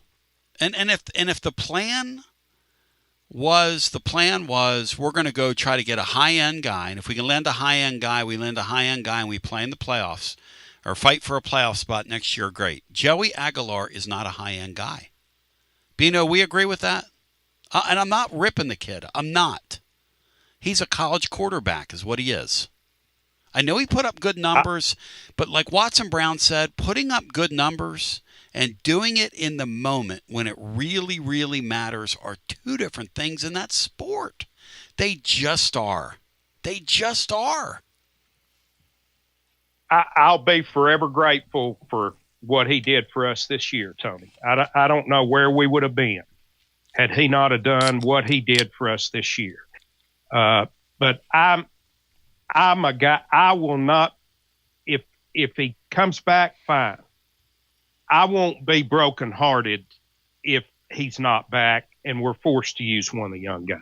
Thank you. Nice and I'm just still not a guy that's big on seeing 25-year-old guys playing college football. Thank you. And so, in other words, Dave and Ackworth, Bino wants to see something different. We took a while to get there, but Bino wants to see something different, and that's okay. Now, did Joey Aguilar lead the Vols to a win over Georgia? Yes, sure did. I give him a lot of credit for that. Does it look on does it say that in the record books at UT? No, but I give him credit for that. But in some of the other big games, y'all, I mean, you gotta be honest about it here. You gotta be honest. He's a quarterback that can put up a lot of yards, but I don't know that your opponents are going to be heavily afraid of him. He can't run. He can't run. Look, I'm keeping it real, man. He can't run. And in that offense, you have to be able to run. You have got to be able to create things with your legs. Let's go to the phones. 865-200-5402. So it's an interesting discussion. The SEC is an interesting league right now because all these things that we've been led to believe down through the years, like Alabama on top, it's Alabama's league. It's not Alabama's league anymore. They're middle of the pack. And Kevin Skarbinski said Nick Saban saw it coming. That's why he got out. He said it. I didn't. I asked him about it. He said it. I didn't do it. I'm for, if you want to grow these two kids, let's grow them. And if we go 6-6 this year, you go 6-6, and let's see what you do in 2027. And if you go 6-6 in 2027, then you can start talking about getting a new quarterback. I'm a new head coach. That's how it's done these days. That's the modern day. But if Aguilar wins his court case, then all that's out the window. Because now all of a sudden I'm going to play him. Because I'm Josh Heupel and I'm risk averse and I'm going to play him. It's an interesting thing to think about. Hi, welcome in. You're on the air. Hey, Tony. This is Matthew from Cleveland. Hey, Matthew in Cleveland. Good to talk to you, man. And I'm not here to dunk on you, but I'm not above trying to make an easy layup either. No, please dunk on me. I'm just joking. I love the show. No, I love discussion, man. I'm just trying to state my case, and I didn't do it very cogently yesterday. So I've got a couple of points today, but on the quarterback, eventually I think we do have to play our 4- and 5-star guys, because if you don't, we're not going to get any more 4- and 5-star. They're simply not going to come as freshmen if they're never going to have a chance to play, and we're constantly going to try to bring in a transfer over them. So eventually you do kind of have to make a play to play them. Matthew in Cleveland, another great point, Bino. That's another great point. This kid wins his court case, Bino. No, it's right. And those two guys sit there for another year. Good luck trying to recruit one of those guys sitting there for 3 or 4 years. You're right, man. My point today is overall about the conference as a whole, and it kind of ties into the whole. We've been talking about it the last few days. Y'all have the Greg Sankey thing. Yep. And for me, this last bout with the not going to 16 and him totally, really getting worked over on that whole deal, it's really bad. But to me, that's the last straw. It's not the first straw. The first straw for me, and I think is of paramount importance to the whole conference being prosperous in the years to come and powerful, was the TV contract and that he signed. Yep. And I've done a little back of the napkin math this morning. All right. While I was on hold. All right. And if you'll give me just a second to go through here, but take your time, brother. The floor is yours. Yeah, I usually don't take very long, but this is kind of a big deal, and it kind of ties in stuff. So he signed a 10-year deal with ESPN That deal was negotiated around 2020, somewhere around in there, but wasn't to take effect until 2024. So the major 10-year deal, when we broke it off with CBS, 10-year deal for $300 million a year, roughly $3 billion total for 10 years. Okay. The Big Ten come along and signed. They negotiated theirs in 2022. They signed a 7-year deal, only a 7-year deal. So a much shorter duration that was worth $7.2 billion, a total of around 1.1, somewhere around 1 billion to 1.1 billion a year is the way I've gathered. Over 3 times the amount of revenue per year, Tony, that they're getting in an age where money matters. As you always say, you didn't make the rules. It's how it is. Money matters. It's not your fault. Money matters. Are you telling in me this conference? You tell me the Big Ten's getting that much more money than we're getting? Yes. And I was talking about it in chat the other day, and somebody was saying, oh, well, it's because it's a bigger market and a bigger market. I'm like, look, yes, that northern market is a bigger market. But our views, let me give you some more numbers here. Now, they do play more games. So that's one of the reasons why theirs is more. Now, we're going to more games next year, but they do have 18 teams. They play a total of 81 games per year in conference. 9-game schedule, 18 teams. They play 81 games because you have to divide that by 2 because they play each other. Okay, they average 2.8 million viewers per game. 2.8 million viewers per game. So if you do that 81 games, that comes out to 227 million views. So that's 81 games they have. We play 64 league games as of right now. That will go up to 72 next year. So only 64 games we play with an average of 4.9 million views per game. 2.8 million views per game compared to 4.9. Now, their bell cow game, Ohio State versus Michigan, obviously that's a big one. That gets around 18 million views. It's a huge, huge deal. But our games, we typically get 13, 14 million with a lot of games we play, not just one big bell cow game. So they've got 227 million views total. We've got 314 million views total. That comes up to about 38.3% more views total. And our contract was a $3 billion over 10 years. Theirs was $7.2 billion over 7 years. And here's the kicker. Here's the kicker, Tony. Their contract comes up for renewal. This contract, their 7-year contract, expires at the end of the 2029-30 season. Our contract expires at the end of the 2033-34 season. So you're looking at 5 years. They're going to be able to renegotiate their contract, and for an additional 4 to 5 years, they're going to be making even more money when we're still locked in to this minuscule contract we have. I did read something that they said that ESPN will up the supposedly with our extra games. That's right. They're going to give us an extra 50 or 80 million a year. That's right, but it's only an extra 50 or 80 million a year. Yeah. Isn't that interesting, Bino, that that the Big Ten has more money to play with now? That's an interesting I'll be honest with you, I've never looked that closely at the fine print. Will you do me a favor? It sounds like you've already done this. Can you email me that, and I'll feature you, man, on the blog? So thousands and thousands and thousands. We got a good 25, 30,000 people read that thing a day. That's pretty good listenership. And then it gets shared and shared and shared and shared, and so who knows how many people will see it.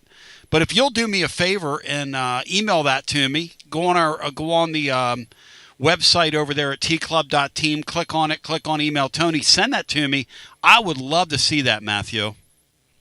Yeah, I'll try to get that up. I didn't save all the research this morning. Yeah, you're fine. That's just a little something. That's crazy. We were talking about conference, but this is what I was talking about, Greg. For me, this bubble with the playoff thing, that was the last straw. This was the first straw. It was he negotiated a bad contract. I wonder if just like years ago.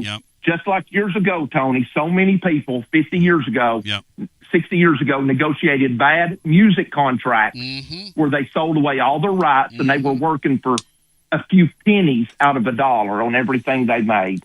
And we have more viewership and way less money. So thank you. I was a bit long-winded. I love it. No, you're right. I wanted to get that out there. Thank you. And that ties in with what the fellow from Auburn said on the show, which is Greg Sankey's overrated. And the SEC network kissed his tail because they're supposed to. It's like Soviet TASS.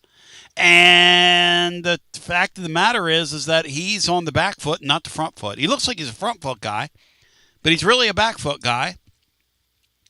Because, Bino, the SEC is the closest thing to the NFL, and the SEC is the brand in college sports, despite this little thing that we're going through right now.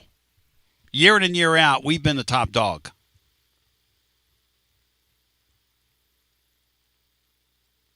Is Beanstar there? Let me go back to the phones. 865. Sorry, Tony. No, you're fine. Had myself muted. And there was interesting stuff there from Matthew, wasn't it? Oh, I was awed by it. Finances and math not being my thing. Interesting. The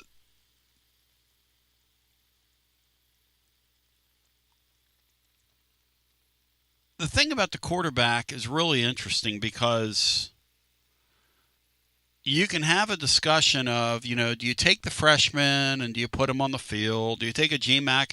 You give GMAC another year to cook if Joey Aguilar came back. And, you could have that viewpoint. To me, if you want to grow one of those quarterbacks, you put him out there and let him play. Look, we're living in the era of freshmen, of rookie quarterbacks in the NFL. They just throw them on the field now, man. Let them learn. And either sink or swim. I'm not saying everybody's ready for that. This Brandon guy's a pretty well-developed athlete if you look at him. He's not a tiny guy. He's not a tiny guy. The kid at Michigan last year, he took his lumps. They went to Oklahoma and got beat. What'd they end up winning, Brad? Like 9 games at the end of the year? They were okay. They were okay, right?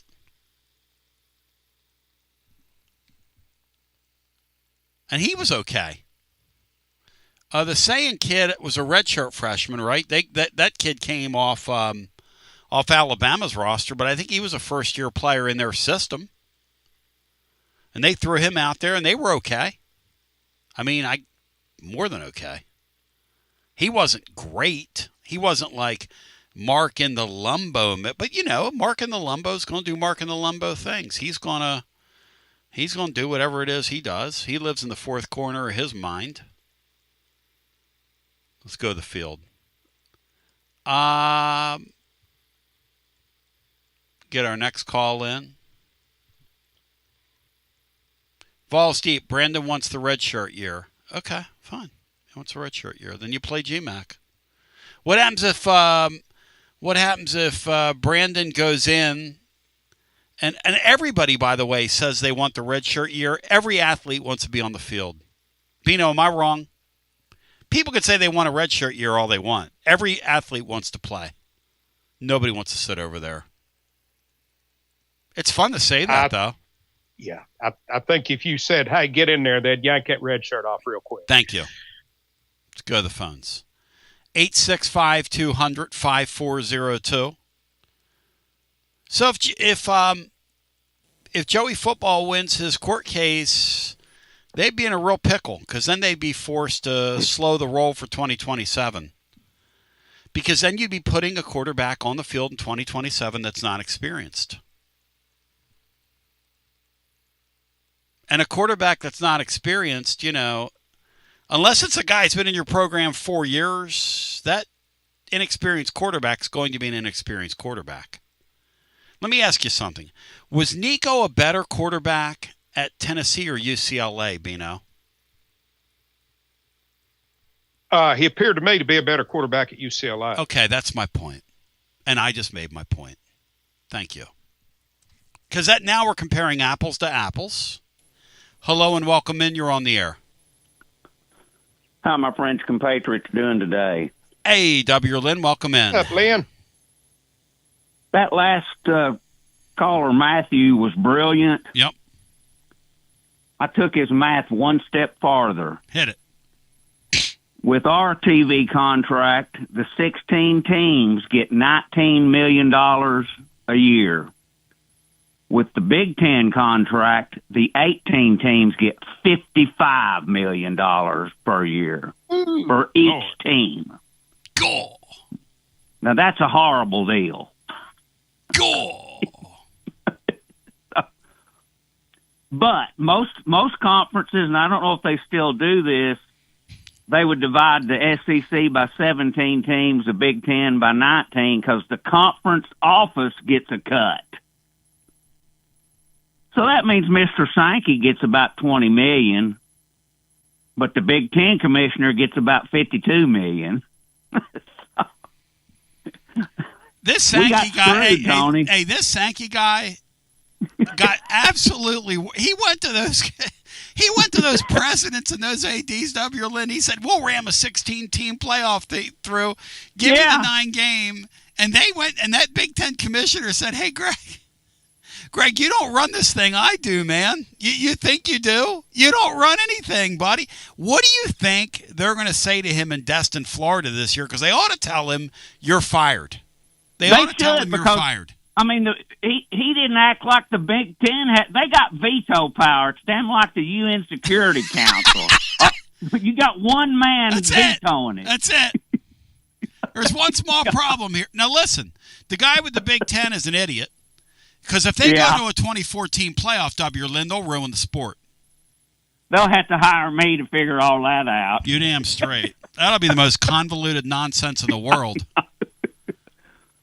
Okay, I got a couple things. 16-team bracket and make it look ugly. How in the world are they going to do a 24? Exactly, Bino. I know that 16-team bracket, Bino. I finally figured that out with double buys and single buys, and I thought, of all the nutty softball brackets I've done, I'd never come up with something like that. I love 1AA football, but their first week of their playoffs, Brian Hartman, tell the living listener what some of those blowouts are like that first week of that 1AA playoff with the 24-team field, Bri.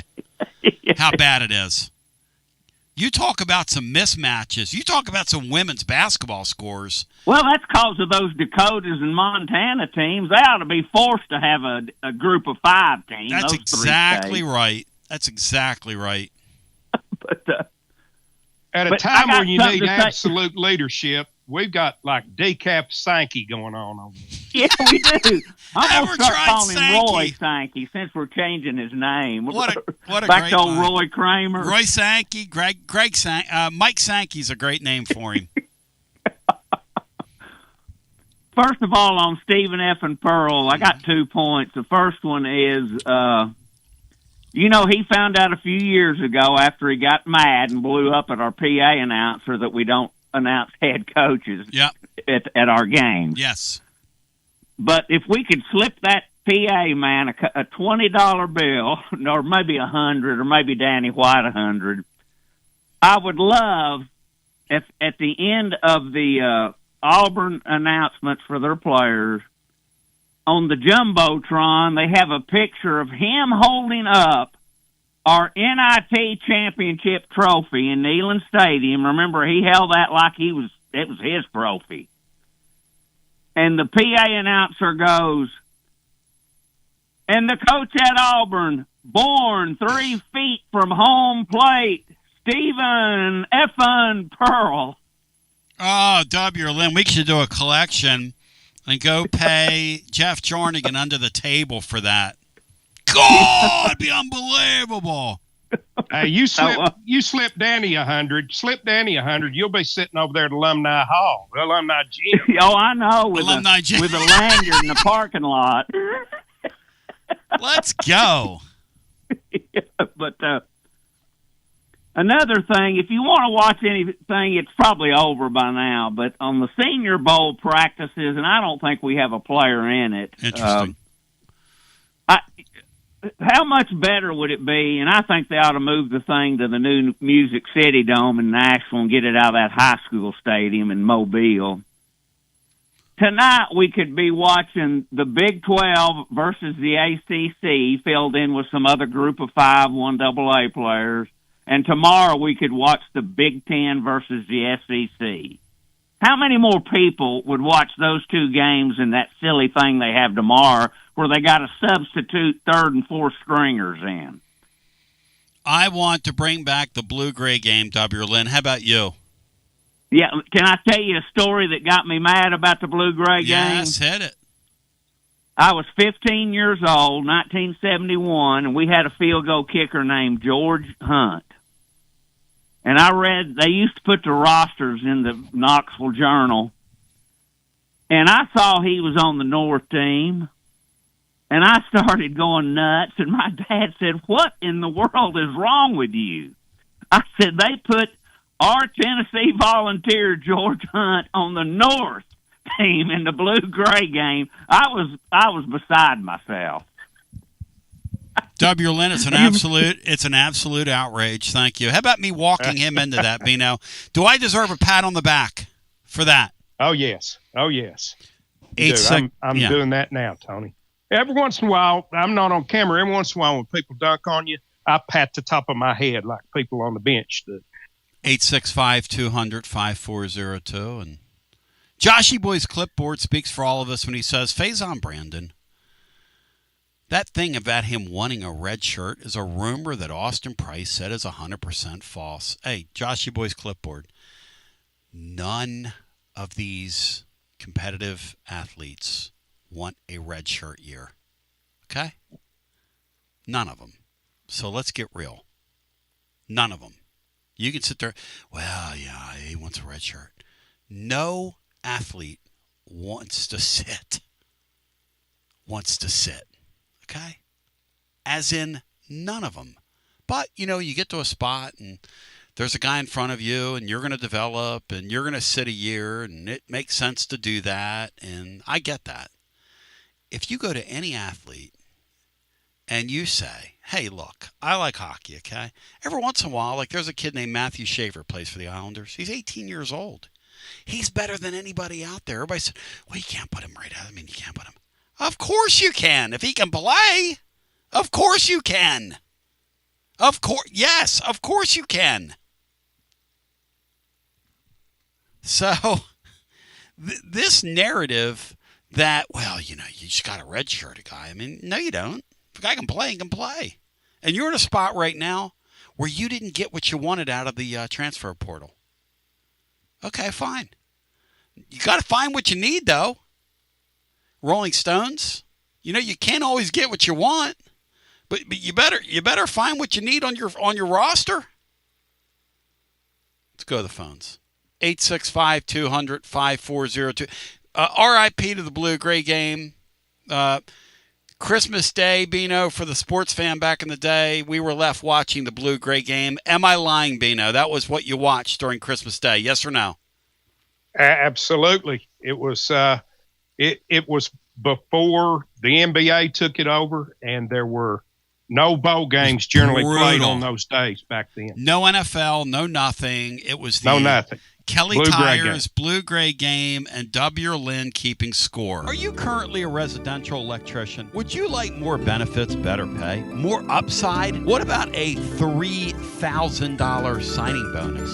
Free company-paid health insurance, annual profit share, company vehicle, gas card, much more. Call Advent Electric today. Advent, known for their large commercial jobs around town, and due to high demand, they're adding additional roles for their residential department. Maybe you know a friend, family member that's a residential electrician. Spread the word. Email hr@adventelectric.com. hr@adventelectric.com. 865-588-0631 and ask for the Tony B 3K signing bonus. Advent Electric is hiring. You got to dream about buying some land and building on that land? Well, Waterside Contracting is your ticket. 25 years of making dreams come true, Michael Scott. For hundreds in our area, custom homes or remodels, Waterside Contracting will build on your lot. They do incredible work all over the area. Structural integrity, quality without compromise. It's a way of life with Waterside Contract. Check out the wonderful work Waterside does. WatersideContractingLLC.com. When it's time for your dreams to come true. Quality without compromising. Waterside Contracting. College football fans, Chris Fowler here with the play call. This season, go for Dose with ice-cold refreshing Dos Equis.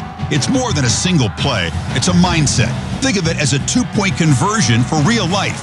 Taking the risk, making the bold move. Whenever we get the chance to go big, we take it. On the field and off, always go for Dose with Dos Equis. Enjoy Dos Equis responsibly. Copyright 2024 Dos Equis Lager Especial Beer. Imported by Cervezas Mexicanas, White Plains, New York.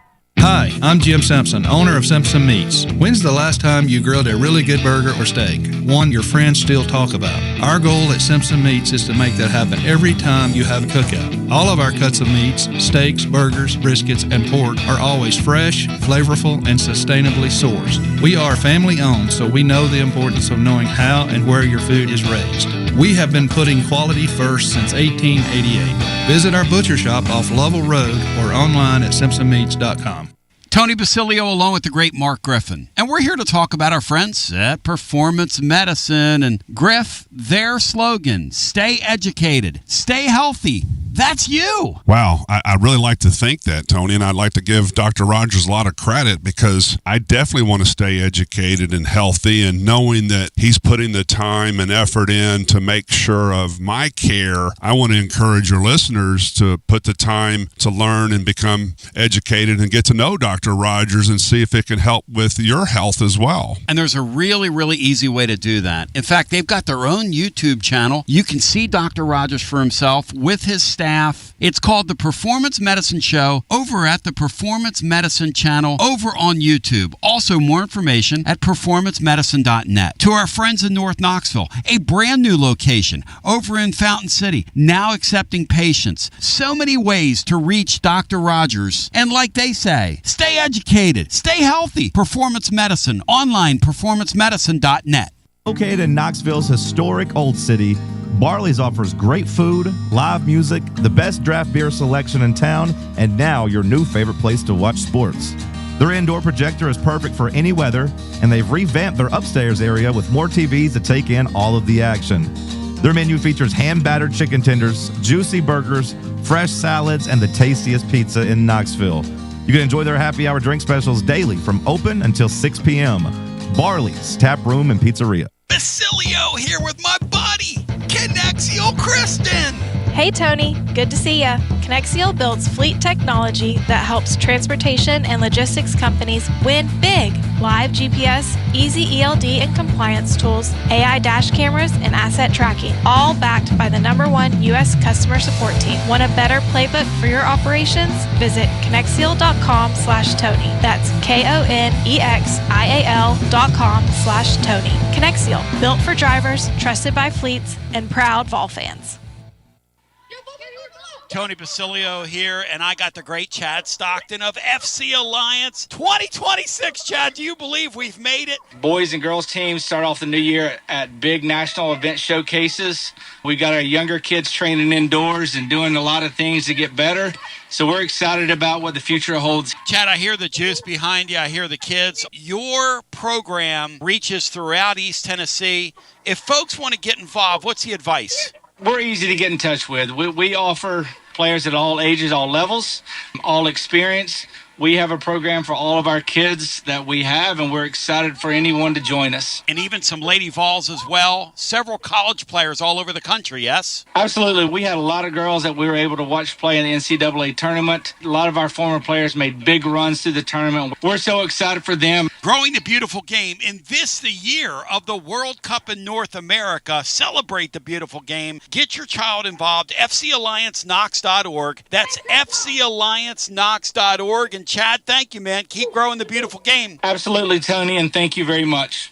Preparing food for a big gathering can really take it out of you. That's why you need to call Calhoun's and check out their selection of party platters. Whether you're hosting a party for the big game, a reunion, or just an everyday gathering, a Calhoun's party platter is next level. Choose from Calhoun's always excellent chicken tenders, fly with Calhoun's wings, or boneless wings with a variety of dipping sauces, award-winning next-level melt-in-your-mouth barbecue ribs, or delicious spinach artichoke dip, or get one of each. Plus, if you're doing burgers or sandwiches, Calhoun's has lots of side dishes like spinach Maria, baked cinnamon apples, Smoky Mountain baked beans, or creamy coleslaw. Available in pints, quarts, and gallons. And to finish things off, pick up one of Calhoun's great desserts to go, including homemade cheesecake or key lime pie. Calhoun's, simply your go-to party headquarters. With 9 locations all over East Tennessee, you can order online and just pick it up. Calhoun's, one of the Copper Cellar family of restaurants, along with Chesapeake's, Copper Cellar, Corner 16, Cherokee Grill, and Smoky Mountain Brewery. Eat local,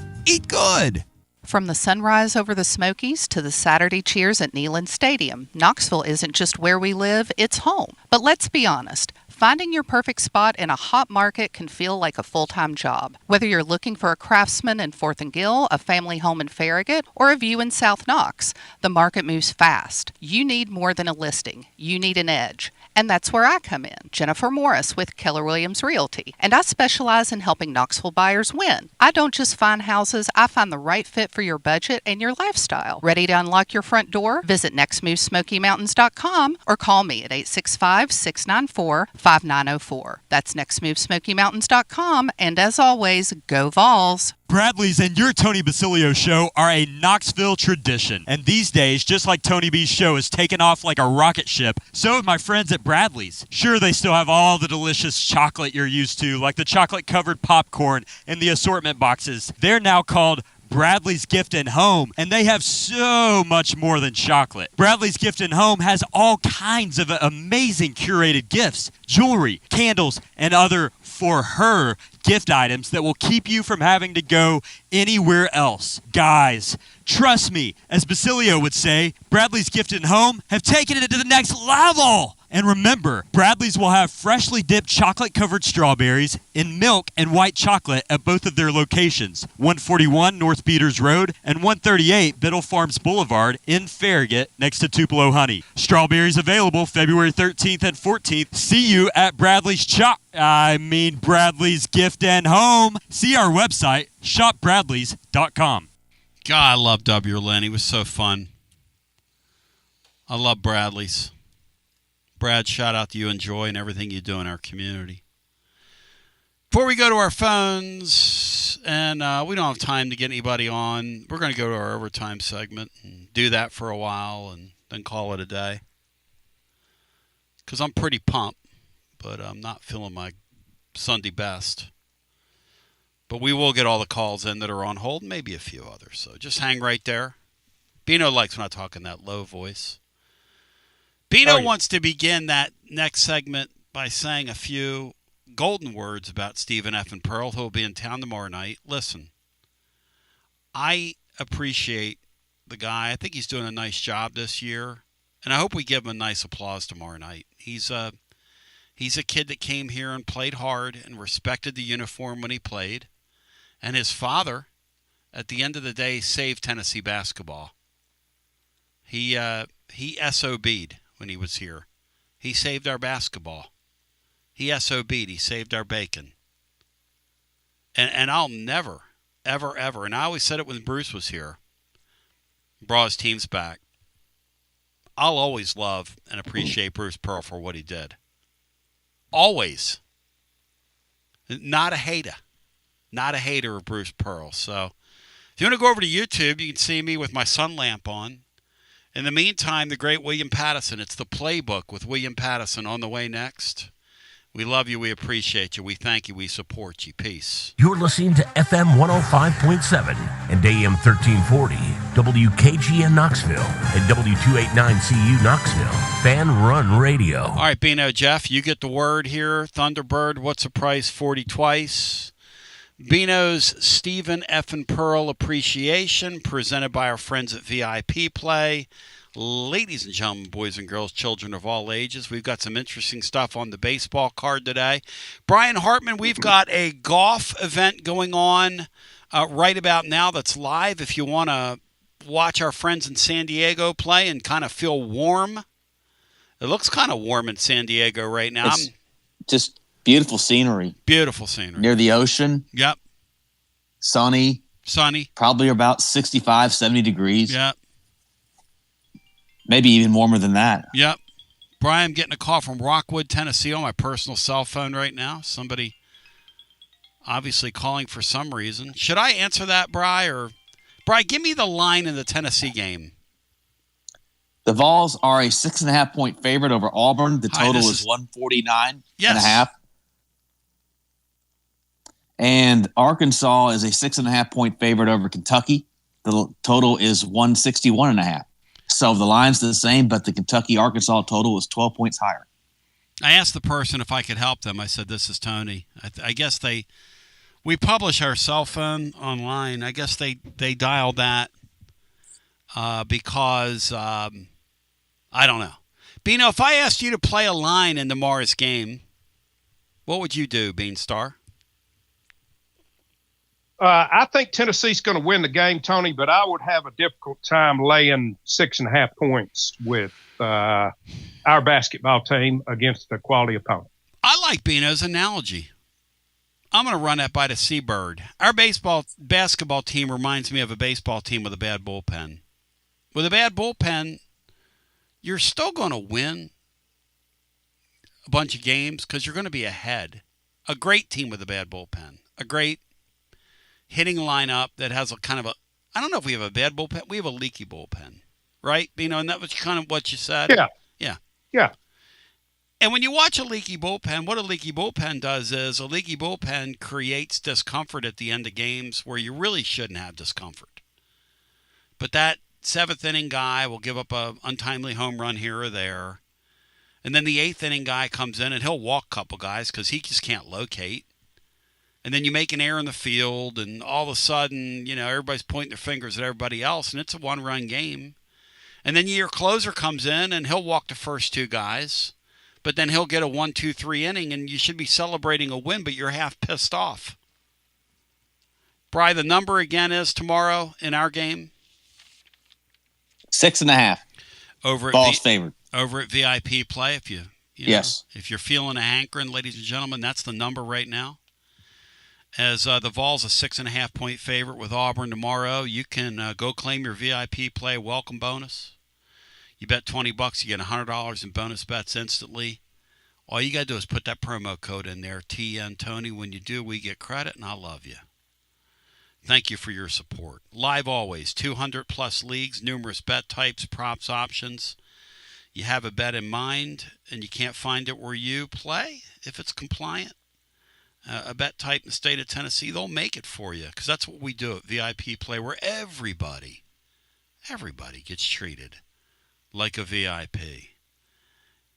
Gambling problem, 800-889-9789, 21 and over, located in the state of Tennessee to place a bet. And personally, I kind of stand with Beano. I don't know that we pop them tomorrow. I think we beat them. I don't know. The money line is minus 286. Whoa! If you're afraid of the spread, that's laying a lot of juice out there to win $100. But let's go ahead, Beano, Jeff. Without further ado, praise Stephen F. and Pearl, and then we'll go to the phones. Well, Tony, I think I was the first guy to ever mention Bruce Pearl as a possibility for this job on the radio. Was elated when they hired him. We never hire who I want to see hired. Loved him then, love him now. Never was a big fan of Stevens, but I have an admission to make here. I always had some empathy for Stephen. I played high school baseball for my uncle, which is not an easy thing to do unless you're clearly the best player, which I was not. I can't imagine how difficult it was to play for a high-level major college basketball team for your father unless you're Pete Maravich, which Stephen was not. So I have some empathy for him there. I thought he would be a miserable failure at Auburn. As a matter of fact, I was kind of pulling for him to be a miserable failure. I am not now. I think he's done a nice job. I watched the other night at the end of the Florida game when Auburn had a huge win locked up on the road. And one of their players goes in when they should just be dribbling out the clock and dunks. And they put the camera on Stephen, and you could tell that he was just absolutely sickened by that. Went straight to Todd Golden, said, "Hey, I apologize for that." You could tell that's what he was doing. I didn't think Stephen had that in him. And good for you, Stephen, for doing that. And good for you that you've done a nice job under less than ideal circumstances. Again, his father wouldn't have gotten out of there if he thought his team was any good. That's how this works. No offense. Coach K at Duke didn't leave when the team was great. The guy at Virginia got out of there because the team wasn't any good. It's what these guys do. I mean, I'm not breaking news here. Alan Ward, WeShipFloors.com. Order your free samples today. By the way, also, we're going to have a list of places where Alan's product's going to be locally and also around the state for you to check it out and go put your hands on it. You know, you got to put your hands on it. But Alan said, I played baseball on a team my dad coached, and it literally was hell. How about playing on a major college basketball team with all the scrutiny that you have on that deal? Alan asked, will Tennessee play tomorrow night if it snows? If it snows the way they're saying, if you get 2 inches of snow, my guess is yes. If you get 6 inches of snow, 8 inches of snow, I don't know. They want to encourage people to get on the roadways and that. What times it start to snow? What times it stop to snow? You know, I don't know. If Auburn's up here and it snows, they may just go ahead and play it anyway, and then it just will be sort of an empty arena if nobody can get there. I don't know, Brian. I think one of the reasons why they cancel these events, though, too, is they don't want to encourage people to get on the road. Because some of the hardcores, like the Matt Diskins of the world, I could see Matt telling Tina, hey, I got the snowmobile. I'm out here changing the oil in the snowmobile tonight so he can get over there, Bino, tomorrow. Couldn't you see Matt Diskin firing up the snowmobile? It's an 8:30 tip-off time tomorrow night. It's going to be like 8 degrees tomorrow night for people leaving the building. I'm just looking at the advanced forecast here. It's going to be about 8 and about 15-mile-per-hour winds. Does that sound inviting to you, Bino? No, it does not, Tony. I mean, Matt would cross-country ski over to Lindsey Nelson. My favorite Matt Nelson story. Last year we played music at Avalon, which is way on down deep in West Knox County. If it's even in West Knox County, it might be down there toward Lenoir City, right, Bino? It might be in your neck of the woods, down there where Avalon is. Anyway, yes. we were playing music down there. And that was when Tennessee was in the middle of that Funko stretch last year. They were playing Auburn. And that Vitello guy is you talk about a hard-headed Italian, Yankee, punk and clown. He thinks he even controls the weather. And when they started that baseball game out there in that thunderstorm, and then Tony says, well, I had somebody tell me this is him. There was a break. Really? You're the only guy, Tony, that got that weather forecast. Because there was no break. Anyway, Matt said, I was driving back, and I'm talking to Matt, and I'm like, because I didn't see any of it, I'm playing music. And I said, Matt, what in the world happened?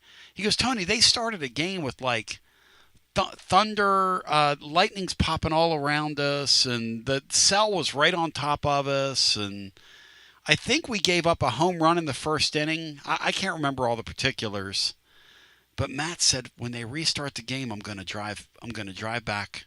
I'm going to go back over there. If they restart, they're probably going to restart it around 12:30. Bino, you don't think old Matt Diskin's hardcore, do you? Oh man, hardcore. He's like a young Mr. Bobby Knight looked like a pansy. He's like a young Mr. Tubbs in training. We're going to go back to our phones. 865-200-5402. Those of you that go on YouTube, please subscribe to the program. Those of you that listen to the show, go over to our YouTube channel and subscribe. It helps other people find it. And then if you hit the like button, it helps other people find it. And please help us continue to grow our show, which Laura and I were looking at our numbers the other day, and we just can't believe how well the show's doing. We just can't believe how well the show's doing. Tony, for the first time this week, I partook of the show through YouTube. And what'd you think of it? I even slipped on the chat and took a shot at you just to see if you would see me in there. Don't give your name away. I got to figure out who you are. I'm not going to give my name away.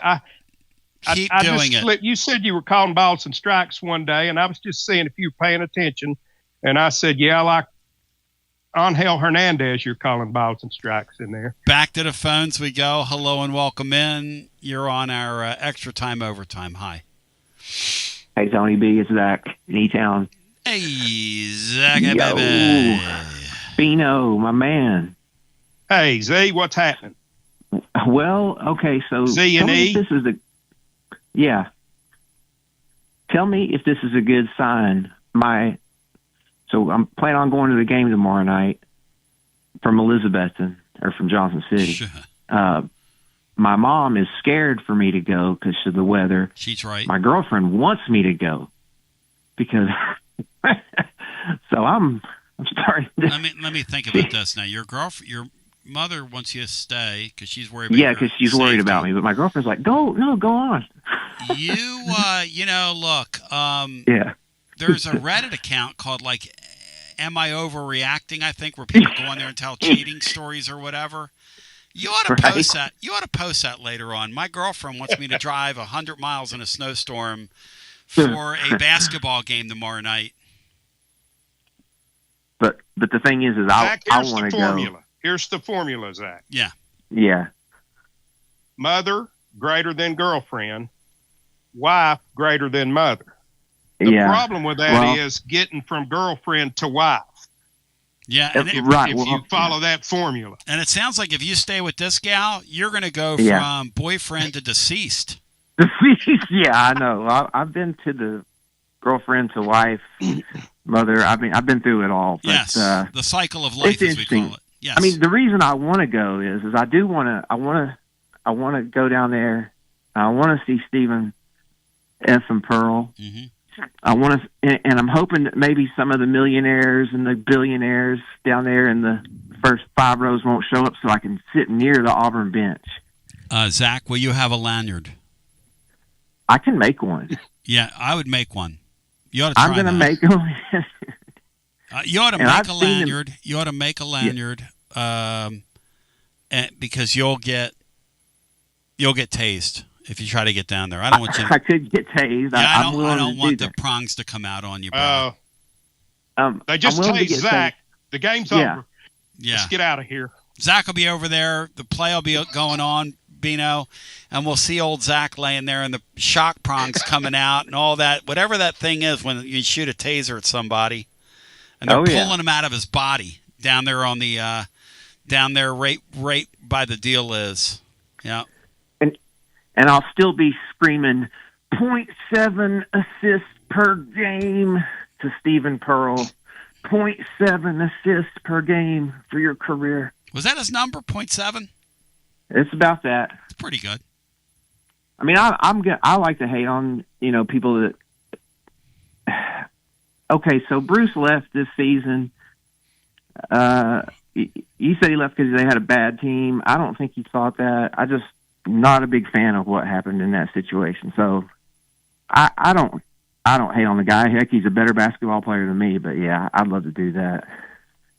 You mean the whole thing about how he set his son up for the gig?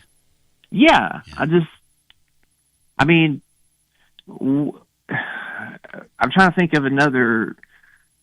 I mean, it'd be like if Pat Summitt had made Tyler the head coach before she. I don't know. It's just not the way I like to see things done. But that's it's that's a new my thing opinion. now. Like there's speculation, right, about Rick Barnes every year.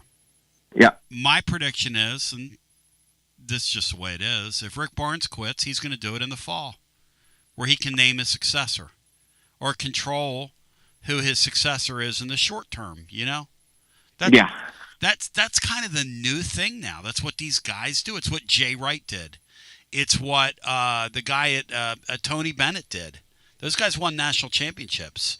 It's what Pearl, who made 2 Final Fours at Auburn. Bino, Pearl made 2 Final Fours at Auburn. Maybe he should get to call his shot on that. Maybe Rick Barnes. Rick Barnes should not call a shot unless he makes a Final Four. I agree with Zach. I don't care what the situation is. That's pure horse bleed. You don't like that? Thank you, Bino. No, Bino is a I do not. meritocracy-based man, and that's what I like. I got some bad news, though. I got to be a Jackie Pearl truther here. I looked up some of her. There's somebody that has a video from. I went on YouTube from 19 years ago. Yep. Where she sang the national anthem. Yep. And this person who was taking the video, this is like, I guess, right when cell phones started being able to take video. When they announced that she's getting ready to sing, this person, you can hear him go, yes. It says, here to sing the national anthem, Jackie Pearl. And the person goes, yes, and then starts filming. But Tony, she actually can sing all she right. can belt it. She can belt Oh, it. yeah. She was great. She's a good singer. She's a great singer. So maybe, let me just, and I'll go after this. Let me just posit this to you. Depending on how you're feeling, if there's any cancellations, time differentials between the game, and there's like a layover, maybe you get the Fountain City Ramblers featuring one Jackie Pearl, and you do a night of Led Zeppelin covers. I guarantee you, been a long time since a rock and roll. Could you imagine her, Zach belting it out? Could you imagine? It's been a long time, been a long time. Or how about her doing way down inside? There you go. How Right? about her doing the Lemon song? That's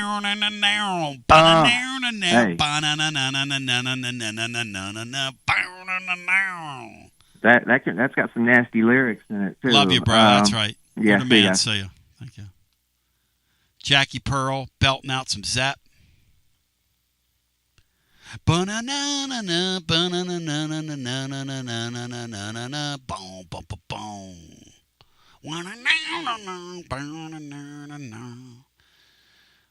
So Alan Ward, we ship floors. Alan, who's nuttier than a loon, Bino, which is why I love him. Alan said, love Alan. I didn't know about your show all these years, and Frosty, I discovered it through Frosty. Frosty, you're a kook too. Frosty named his dog after Nico, and then tried to name his dog something else, and then he realized my dog's name is Nico. I gotta keep him on a leash 24/7. He's gonna run away from me. Poor Nico. Nico's a sweet little guy. But isn't that one of the great things about doing the Friday shows down there at Calhoun? So we're gonna be doing some. Once we get into baseball season, when it gets a little warmer, league play, we'll be down there on Fridays. Isn't one of the great things meeting all these people, putting faces with the names, seeing their pets, seeing their family, seeing their kids? How great is it, Bino? No, it's fantastic, Tony. It's the best thing about it. There's a lot of good things about it, but that's the best of it. That and trying to help people through their day. Those are the two things that really mean something. And I love me. Alan said, "Tell Zach I'll give him my lanyard." He has to have a wristband too, Alan. he walked down there with your lanyard, Alan, he probably would get tased by 4 tasers from the family.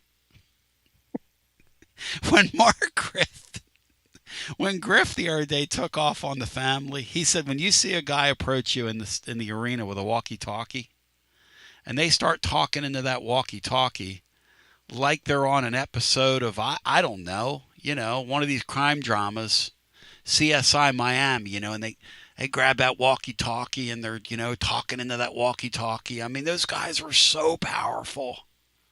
So powerful. So powerful. Let's go to the phones. By the way, I do believe it's going to snow here this weekend. I can feel it. I don't want to bore you, but there's a couple places on my body when we get this pressure that moves into our area. And one of them is this spot on the back of my leg.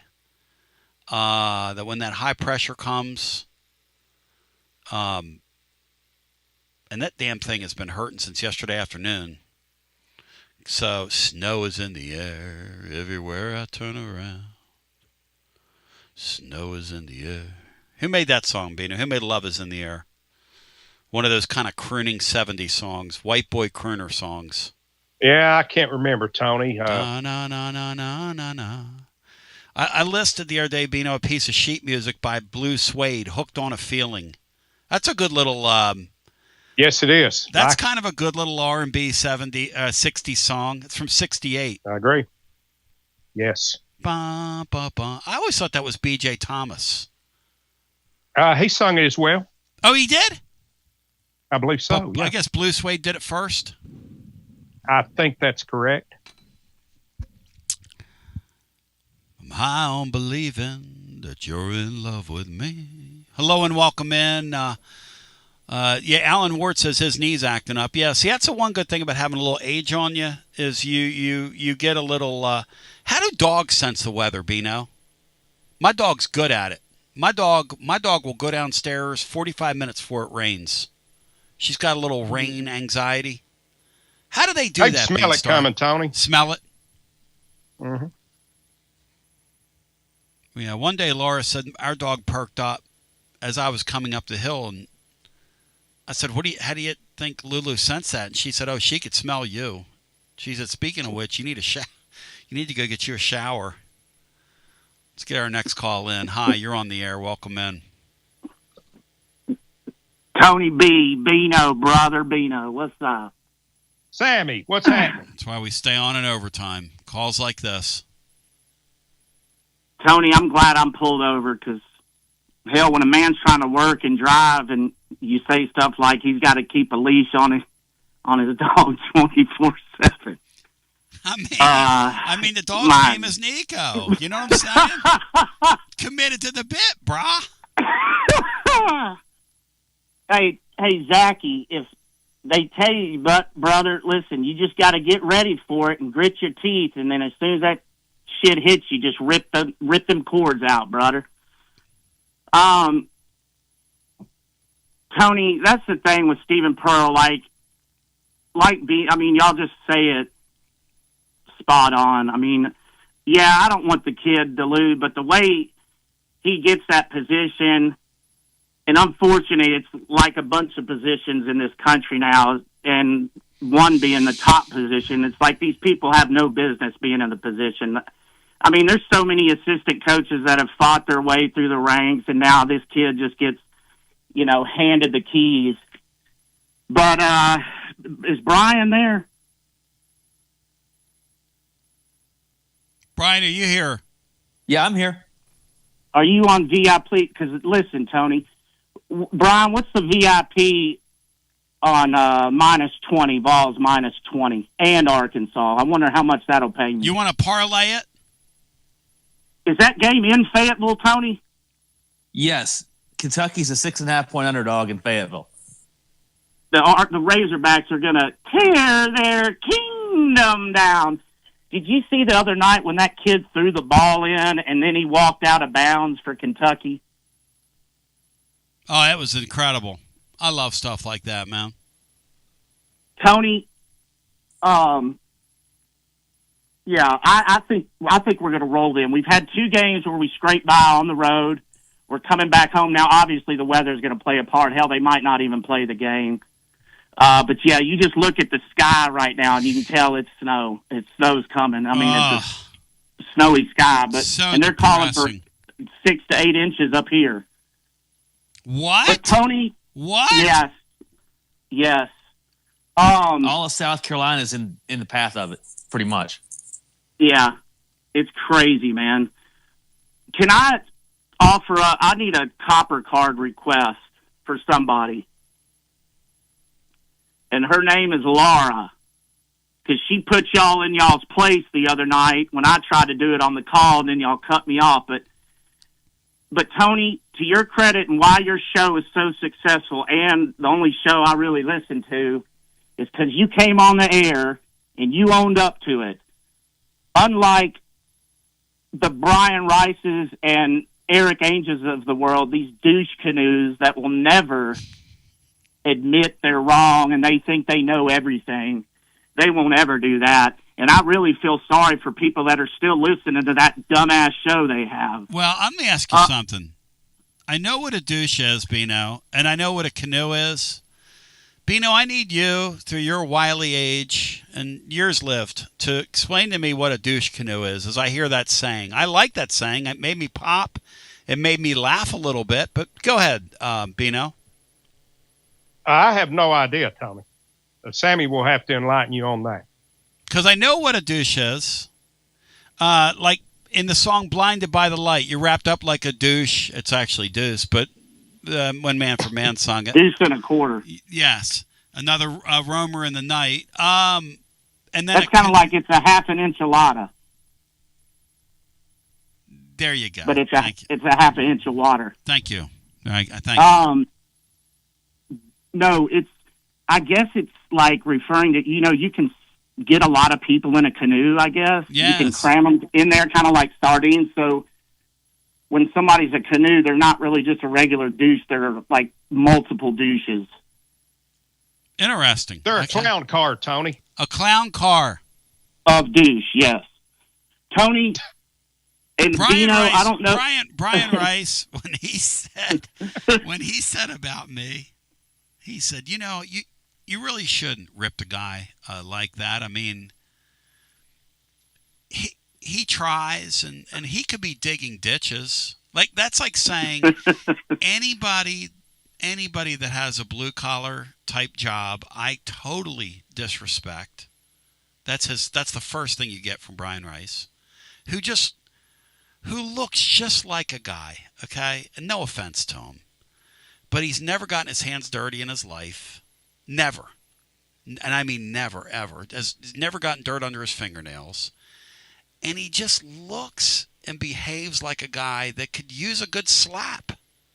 I mean, I'm not here to advocate anything, but that's a guy that's a guy. Now. It's verbal. It's not physical. That's a guy that missed a chance to get beat up in school.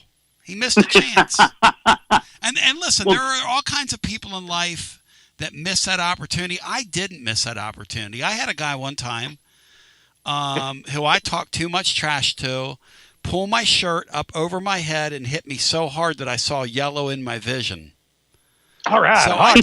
So Sammy, I took my ass beating. Exactly. And I learned from it. I shut my damn mouth. You're damn straight. And that's the thing. Him and the Danny Whites of the world are the same ilk. They don't care about us. They don't care about the common fan. I mean, to say that about somebody that would work with their hands, well, he could be, And my dad was a mushroom farmer. My dad came home with horse manure all over him at the end of a hard day's work and would crash on our couch. And you think I'm going to tell my dad, hey, Dad, get up, you're dirty? Bina, how do you think that would have gone? Hey, Dad, you tracked dirt in the house. Get up off the couch, Dad. Laying there on our couch with that on your pants. How do you think that would have gone, Bino? A lot worse than the guy that pulled your shirt over your head, I'll tell you that. Well, here's a funny story about my dad, Sammy. One day, my dad asked me, go get me an apple from the refrigerator, because he would come home tired. go get me an apple in the refrigerator. And I'm like 9 or 10. I grab him an apple, Sammy, and throw it at him from across the room. How do you think that went, Sammy? My dad had pretty good closing speed. Let's put it that way. So he wasn't ready for it. It was like a heads up, here it comes. To say he didn't respond to that would be the understatement of the century. Well, Tony, I used to run a route out there. Monterey has a factory out there by the Tennessee National. Yep. And I'm going to tell you right now, mushroom farming, and God bless every mushroom farmer in this country, because I freaking love mushrooms. Yep.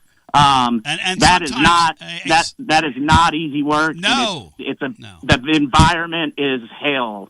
And Sammy, listening to some of your post-game calls, you like both types of mushrooms because you like the magic ones too. Tony, now listen, post-game Sam is different than day Sam. Post-game Sam can get locked and loaded sometimes. Listen, on the way out, Bino, and it's just verbal, Joshy boy, but old boy on YouTube referred to him as Napoleon, last name Dynamite. Now I can't unsee it, Tony. Sammy, you're the man. Let's go to our phones and get our next call in on some of these comments from these people are going way over my head today, Bino. I guess that's what it's like when you got like a low-grade fever and you don't know, whether you're coming or going. But I knew this. I'm going to take me a nap this afternoon. Bino, is it snowing down your way? Give me a full report here.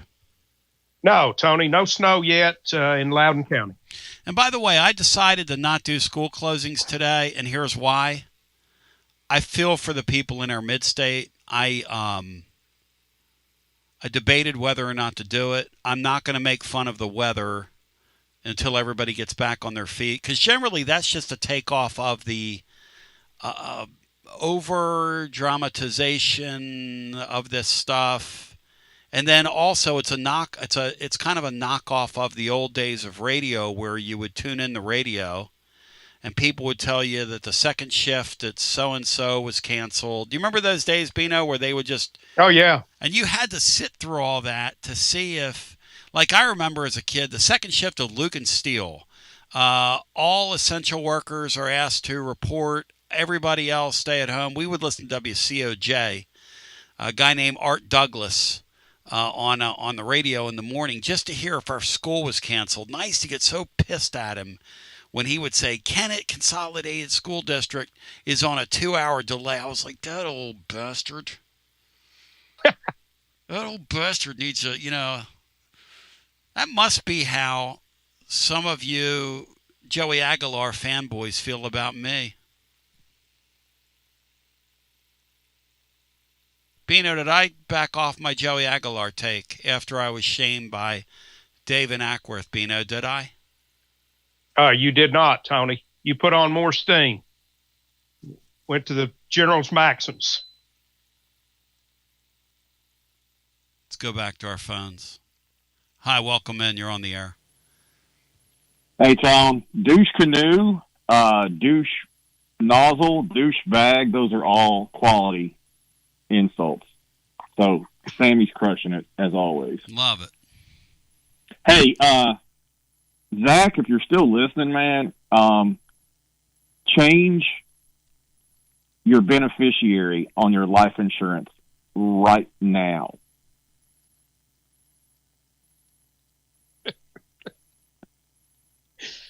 Oh. Matt, you get some good girlfriend advice every once in a while, Rusty. Maybe. Yeah. Maybe. Mine's going to a person I know I can trust. I'll put it that way. Yes. My days are numbered as it is. Hey, love W. Lynn's plan for the intro for the coach of the Auburn Tigers. We have to make that happen, but it's going to take more than $100 for Danny White to do that, for crying out loud. Okay. Yeah.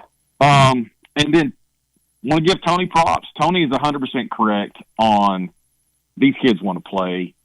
And Faison wants a red shirt if he's not going to be the guy. But if they want to name him the starter, he'd rather have that than being red shirt. But if he's going to be the backup, I could see him wanting the red shirt. So both sides are right in that take, I think. Is that fair?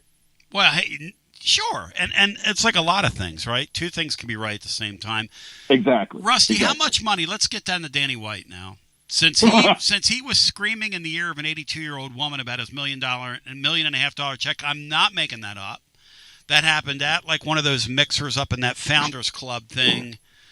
Which, Bino, I don't think you're ever going to get near the Founders Club. I could be wrong. I mean, you never say never in life.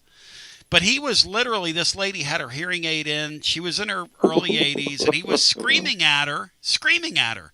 Now, that $1.5 million check, when can we expect it? When can we expect the $1.5 million? Huh? Anyway, so back to this.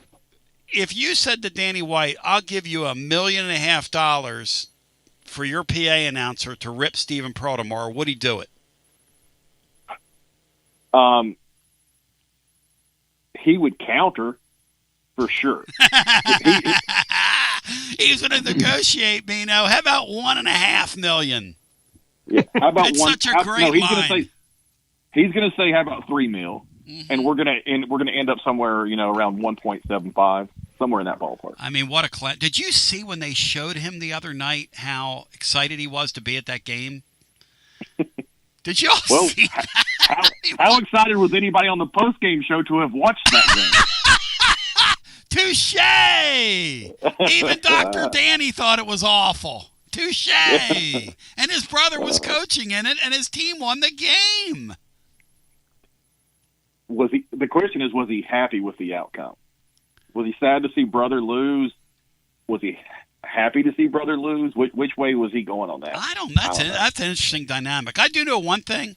Those guys seem to have the same tailor because it looks like they jump off the roof to get into their clothes. I can't talk about that. I've been known to wear a shirt. You wear the tight clothing? You wear the schmedium? Extra medium. Beautiful. Hey, no.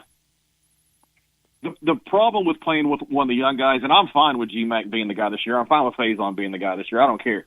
The only problem with that is one of them won't be here this time in 2027. So 12 months from now, the guy that doesn't play this year won't be here for next spring practice. Always how it works. Which is works, kind of why you wanted a guy to be the quarterback this year. Why you wanted a Sam Levitt or a Sorsby or somebody to be a guy for 1 year, and then those two to battle it out in the spring of 27 when they're both either at least 2 years in college. G-Mac would have been in his third year in college. That about the time Ty Simpson got the job, about the time that Arch got the job, that type of thing. That would be my only argument against the young guys is you're going to lose one of them. That's interesting. Think there's any chance, Rusty, that you lose G-Mac if Joey comes back? No. I think if Joey came back and played this year, or it would have been Sorsby for 1 year, or Lagway for 1 year, or whoever, I believe any of those guys, just for 1 year, G-Mac and Faison both would have been very happy going into spring of 27 to compete for the job. Okay. It'd be so dark humor funny, and Rusty, thank you, if Aguilar gets the gig. And y'all are on my ass all year about it. You know that, Bino? If Aguilar wins that court case and he's back and y'all are just on my ass about it, you know what I'm going to say to myself? And Laura's going to say this to me too. Tony, shut your damn mouth. Well, the good thing is, Tony, if we're on your ass, or anybody's on, that means Joey came back and lit it up. Right, and I'll wear that, right? Because I'll never hear the end of it. I'll wear that, Oh man, you're a good human shield, Tony. Human Shield be a great name. Like if I started my own band. Basilio, a friend of mine calls my band the White Flags because I'm always waving the white flags. Tony and the White Flags, he says. Basilio and the Human Shield is a...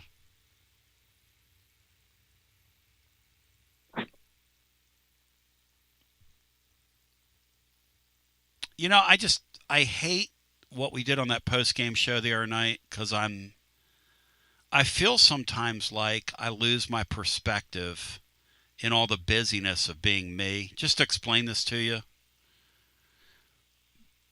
Doing this is kind of rigorous. I don't need you to I don't need you to feel sorry for me. I'm not asking for that. But Russell and I were talking, Russell Smith, and he's like, to me, you ought to take a day off every once in a while. I mean, and I'm like, Russell, I'm a sicko. I mean, it gets really tiring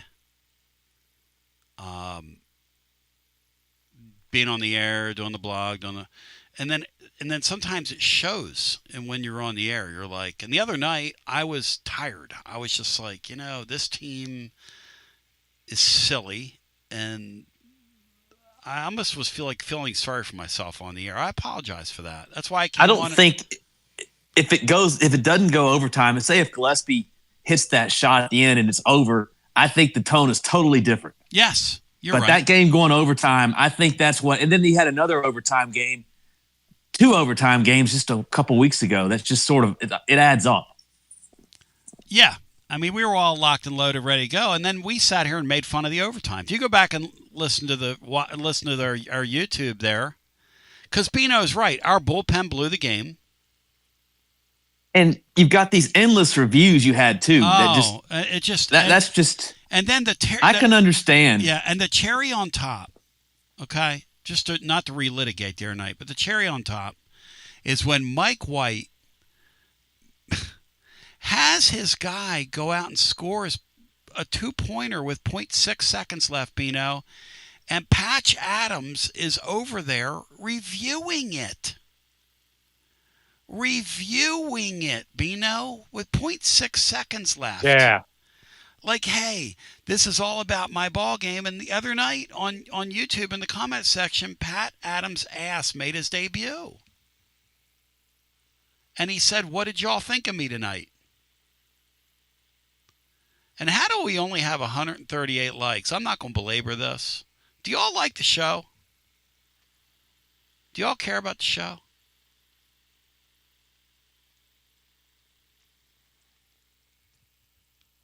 Rusty's on there saying you can be a tight shirt, tight pants guy. Hey, Rusty, I can't be a tight pants guy unless I got a roll of quarters. Like those old rock stars used to do, Bino. Yeah. We'll get a Basilio snowfall today, I'm guessing. Tony, you need to give yourself some grace. That's what you need to do, is give yourself some grace. There's nobody in history ever had 1,000 carries without a fumble. You're going to fumble some, son. You're on the air every hour of the day. Kiffin's Wrecked Lexus asked, why in the world would you take a risk of redshirting somebody during this era? There's a high chance you pay them a few $1 million and they never play a single down for you. That's what John Adams says. That's why he wouldn't fool with freshman quarterbacks. Alan Ward said, Tony, we saw your pants that one day on the air, TB. You ain't hiding from us. You will say this. The day I came down in the robe. Oh, I wish I'd have seen that. Was straight sexy. I had a couple women reach out and said, Basilio, you got some chest on you. One of them was and you had men saying you look like the Chin, which is the greatest line ever.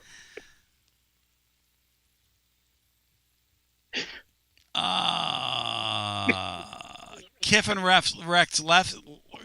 Wrecked Lexus telling on himself here. Shawn Michaels stuffed his tights with a sock. How would you know that? And what are you doing looking down there? No, not there's anything wrong with that.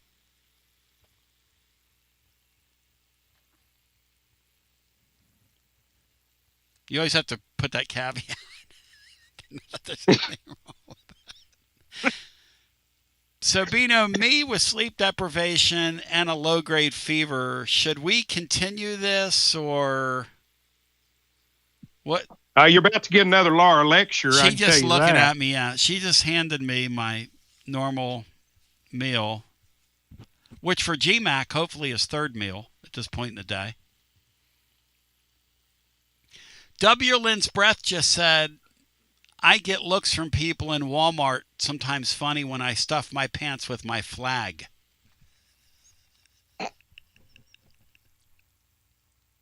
So there's brutal. Tony, I wish I'd have had you sometimes as my boss out there at Y12. My bosses would have never asked me, hey, Jeff, do you want to go home?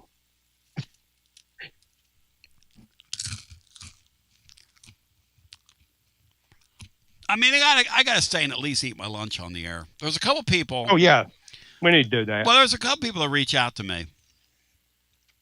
That's riveting radio. Eating lunch on the air. They say to me, Tony, I'm listening to you through headphones. You know, my wife's laying and I'm sleeping, and, you know, because people catch the show when they catch it. And thank you so much for doing that. Could you not eat on the air? It is whatever it is. It aggravates me. It's unbecoming of you. You're better than that. Now, Bino will tell you the one way to get me to repeat behavior is by telling me I'm better than something. See, he's already laughing. He's preemptively laughing. Because Bino's seen me literally like jump in the face of people in person when they've walked up to us at remotes and say, hey, you know, I have a criticism. You're better than that. And I'm like, dude, you don't know me. I'm not better than that. If I was better than that, I wouldn't be doing it. Just because I'm not living up to your standards doesn't mean I'm not better than that. So I'm going to eat my lunch, and we're going to talk some sports. And to the person that doesn't want me to eat on the air, that's for you. Now, I'm going to mute myself the rest of the way. But let's go back to the phones and get our next call in. Hi, you're on the air. Hey, what's up, guys? Joshy boy. What's up, Wingo? What up? Hey, Wingo. Anthony tells me. Yeah, I saw him at Kroger yesterday. You made literally his day, week, and month. He was so fired up seeing you. Oh, nice.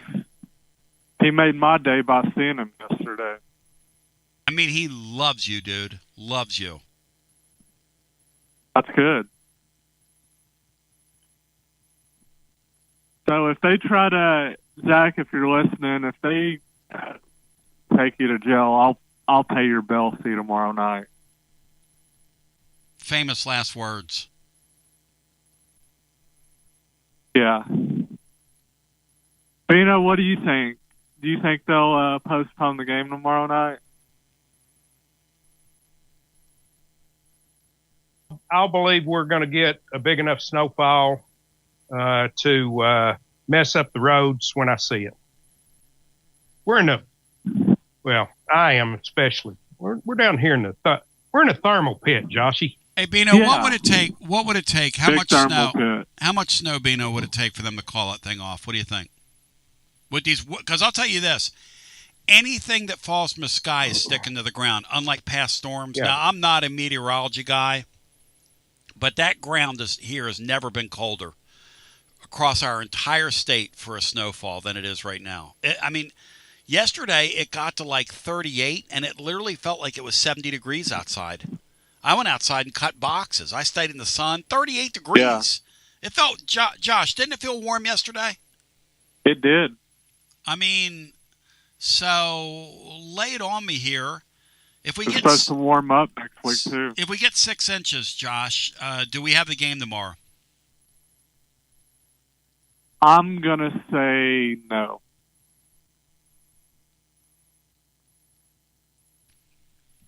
Bino? But Yeah, if we get 6 inches, I would guess they'll at least push the game back a day or something like that. Yeah.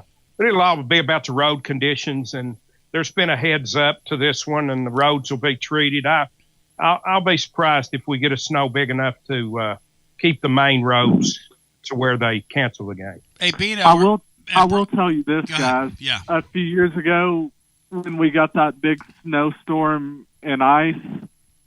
When we played Alabama that Saturday in basketball, me and Artie made the walk from Square Park and Garage to Thompson Bowling Arena. We were walking on ice the whole way to the arena, and they still didn't cancel the game. And that ice is where you fall and break your hip, man, or break a leg, or break an arm. That ice is brutal now. You fall, you slip on some ice. It's very brutal. Yeah. Hey, Brian, question for you. This thing's a classic nor'easter, okay? It's going to make its way up the coast. They're calling it a bomb cyclone, which I love that we all pay attention to weather to the point now we have terms like bomb cyclone. Just saying that. I want to get the concert T-shirt, you know? Bomb cyclone sold out. Hey, Bri, do the Lady Vols want UConn Sunday at noon after what happened last night in their building? I don't think they want UConn regardless of what happened last night in their building. Hey, win or lose. I give them credit for playing them. You look at the Lady Vols after feasting on George Foreman's comeback opponents back in the early 90s. They're getting ready to play some heavyweights in that deal. Have you seen their schedule, Brian, the month of February? They play, I want to say, 5 of the top 6 teams in the country. I mean, if you're the men's schedule went in reverse, sort of. If you're looking at that and you're sweating the Lady Vols night in and night out, next 5 games, you come out of that 2-3, you ought to have a party. Hey, Tony, the remaining of her schedule, it's very favorable, and this team could very well end up with 12 league wins. What do you being on Braun think about that? Barnes is so consistent, Bino. Yeah, Josh. Yeah, I'm going to say that we win 10 or 11. But I agree with you. This is an opportunity to turn this thing around, get it going in the right direction real quick. Yeah, but I don't see this team making a deep tournament run this year once they enter the tournament, because, Tony, I told you before, I told you my take on this team. They're not very good. They're going to make the tournament, but they're probably not going to make a deep tournament run. Brian Hartman's got some work that he will share with you on the blog next week. Okay. This team gets to the Elite Eight 3 consecutive years. They will be in select company in that sport, my friend. Select company. They're trying to get in the annals of. Hey, Tony, out the door. Tell me a story. Is this true? When you and the great Bino Jeff Henderson, when you took him up to Philly, is this true? Did your friend, when he was ordering from the cheesesteak place, when he wasn't ready, did they just give him whatever they gave him? The great Mike Tate, yeah. So we were at Gino's. No, we were at Pat's, which is right up from Gino's, right there in the Italian market area of Philadelphia, Passyunk Avenue. If you ever get to Philly and you want to go get one of those cheesesteaks, you just go to Broad Street, like you're going towards down Center City, and you make a right. And that's a whole thing is all paisans down there. And they came to him and they said, and they have explicit ordering instructions. It's the most next level thing in the world if you ever go to that place. Personally, I'm not a cheesesteak fan. I don't like how they taste. I don't. Ben Zorio came up with us 20 years ago. Came up with me. And we were at my brother's house middle of the night. I woke up, and he was leaning against the wall turning green from his cheesesteak experience, Bino. Never seen a man turn green before. He threw up about 9 times, though. No offense to those of you eating, including myself, but I have a way of compartmentalizing, so I could sit on here and tell you a story, and it involved that, and take a bite of my sandwich. In fact, I'll do that. But the great Mike Tate, the guy behind the counter, you're supposed to say wit or without. Wit, whatever you want. You want wit whiz. You want wit provolone. You want wit American. I bought like 5 cheesesteaks for people we had with us, right? Bino, we had a couple other folks. Yeah, and that's right. They got the mic, and the guy said, Mike said, he said, "What do you want? What do we have?" or something like that. And Mike asked him a question about the cheese, and the guy goes next to the person behind him, and he just gave Mike whatever he wanted to give him. And Bino, what did he ever even pretend that he was doing anything else? No, when absolutely not. Mike asked him a question about the sandwich, and the guy looked behind Mike and said, what do you want? And then we got that number of sandwiches, and they gave Mike whatever they wanted to give him. I guess they had him a steak back there or whatever. Are we making that up, Bino? Is that a made-up story? No. If I remember right, his had basically nothing on it. Nothing on it. They gave him. He got what you call steak and bread. He got steak. Is basically what he got. Bread steak. He didn't even get cheesesteak. He got bread steak.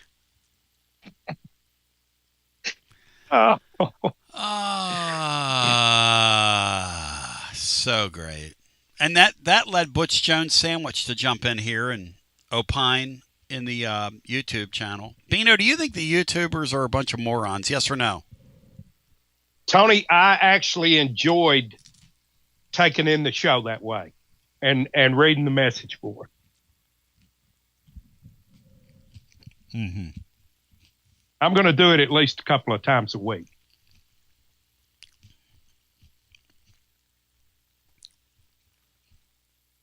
And I always hit the like button. Always. As soon as I show up. You know, that should be protocol. You either hit the like button or we kick you out. You know? Yeah, that'd be good. And if you didn't hit the like button, you got, I don't know, like transferred to some kind of Lawrence Welk thing or something like that. And Zach, I'm not a relationship advice guy. But when your significant other is encouraging you to get in the car in like 4 to 6 inches of snow on our roads, when you're coming from back roads up in Johnson City to drive down to a basketball game that begins at 8:30 at night on a night where it's going to be 8 degrees, I would take the under. Bino, would you care to weigh in and get in the middle of that? No, Tony, I would not. You go ahead and be the love sage. I'll just kind of sit this one out. You think we ought to do in the 4th hour like a love line thing where I give advice? I don't think there should ever be a 4th hour, Tony. Are you kidding me? On any topic. W. Linsbreath said, check your brakes before you leave. There might be a stick in there. He loves that stick, Bino. W. Linsbreath.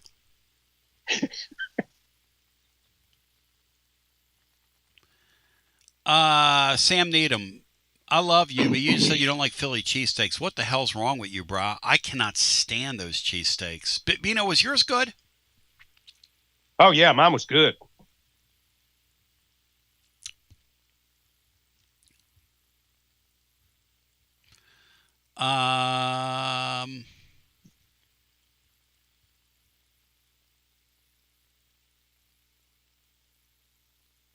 Love advice. I just love the thought of a sandwich from any deli.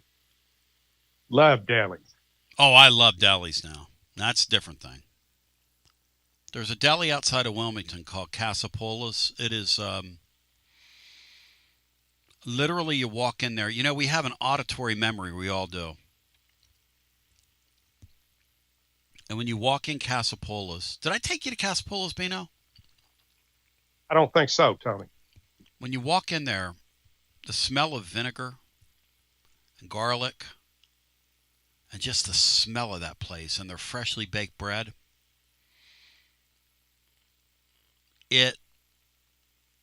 every single time I go in there, it just trips me in an auditorial sense. It does something to me. I become a different person.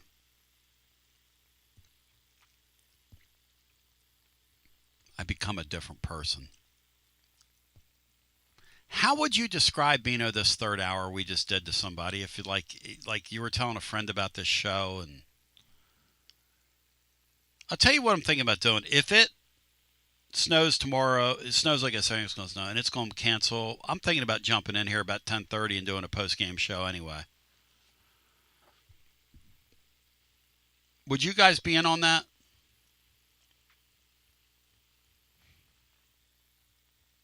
Brian Hart?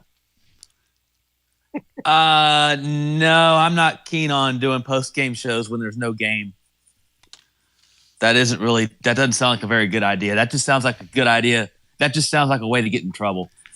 Do you think, Bino... Especially that late at night. Do you think, Bino, we ought to... If we did that, you think we'd get an audience? If I put it on YouTube that we're going to do that and congregate and just talk about the storm, and especially if the storm's bad. What do you think? Absolutely. You'd get an audience. Not everybody would hit the like button. You'd have 220 in there. Yeah, these sumbitches ain't hitting the like button. I'd say the third hour was a riff, Tony. Kind of like the end of I Miss You. I miss you. I wish we could play music on this YouTube thing, but they're such Gestapos. Who does that's when Teddy Pendergrass, right, does that thing, Bino? What all's he saying the riff? Oh, Teddy's singing it. Teddy's singing it in the background. Miss you, miss you, that was miss actually you. Harold Melvin. Oh, who's just so lame. Yeah, but those were his blue notes. Yeah. Teddy's wailing in the background while he's going on. Miss you, miss you, miss you, miss you. Teddy is just singing his heart out. Pendergrass, another guy, another one of the soul singers that sung from so down deep inside of him that literally he cried when he sung. You could feel it. Yeah. You could feel it. And what happened to Teddy was sad because he did that. He went and did all that panty dropping music. He got away from R&B. Yep. And that became, as a man, you're just like, I can't, why am I listening to this? My favorite part of the whole riff, Tony's right at the end. You done heard it 10 times or more, but swear I done changed. Swear I done changed. Every one of us have used that. Swear I done changed.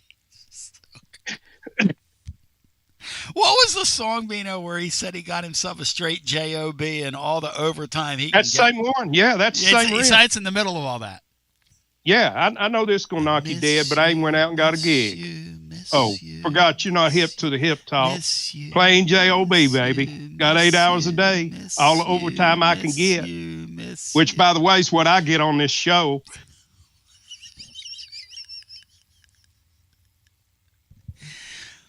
All right, we just had the overtime to the overtime. I said I'd take all 3 calls. We did that. I've got like a little fever. I'm going to go lay down, and I hope you have a great day. Be blessed. G to the B to the O.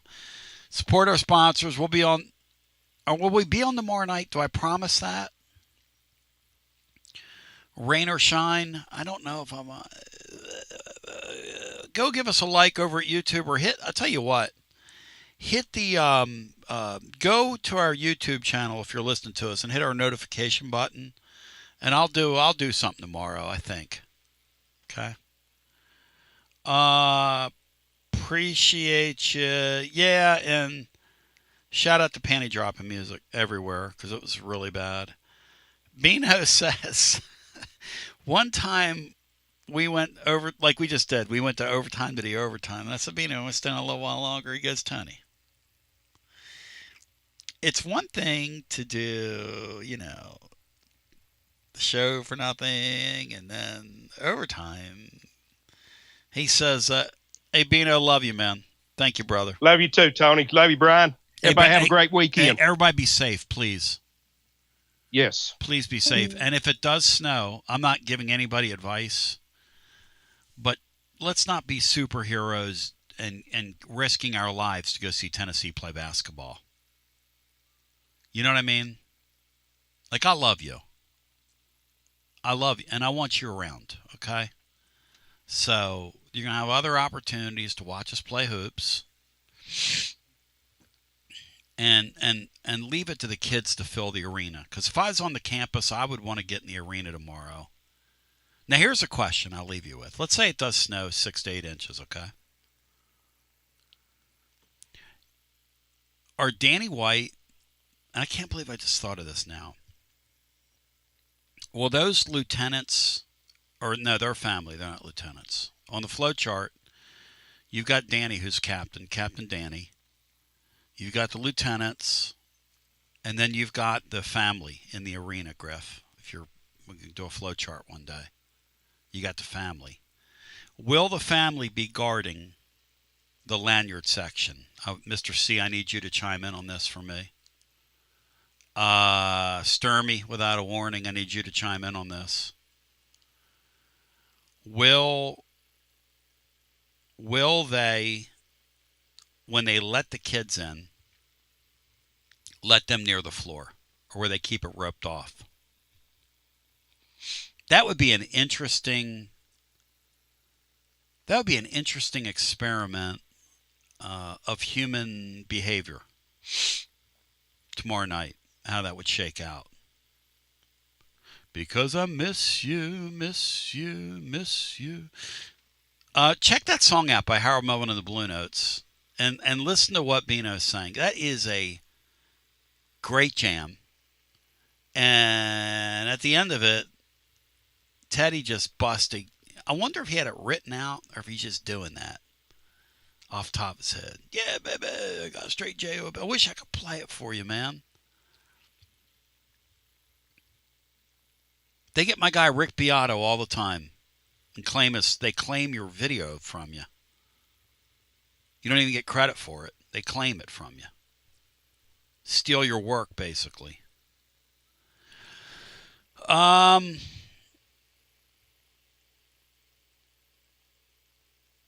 Yeah, and I chose today, I hope you understand, I just didn't think it was being good taste with what our friends are going through in the mid-state and parts west to do school closings today. Mom taught me there's a time and a place for everything, and this was not the time and this was not the place. But I appreciate you. Love you, GBO. And let's run today's show back for you if you missed any of it. I mean, and if for some strange reason, maybe you want to hear it again. Today was kind of classic. There was some classic stuff happening today. Huguenin had a pep in his step today. How in the world did I do the show that long? I am going to go take a nap for the ages here. Appreciate you. Yeah, man. What do you think of tomorrow night? I got an idea. Hit it. They could show Draw Maiman highlights.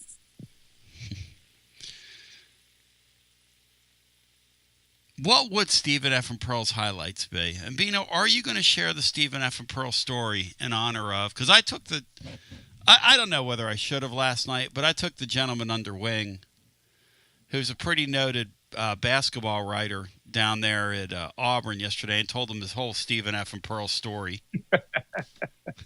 And he giggled about it. He said, the funny thing about Stephen Pearl is when you ask him questions, he actually gives you really thoughtful answers. He said he's actually pretty good to deal with. Doesn't have the polish his father had. He doesn't have doesn't quite have all the jargon down. You know what these coaches do, Bino, where you talk and say nothing? He actually is trying. He's actually trying to talk to you. So what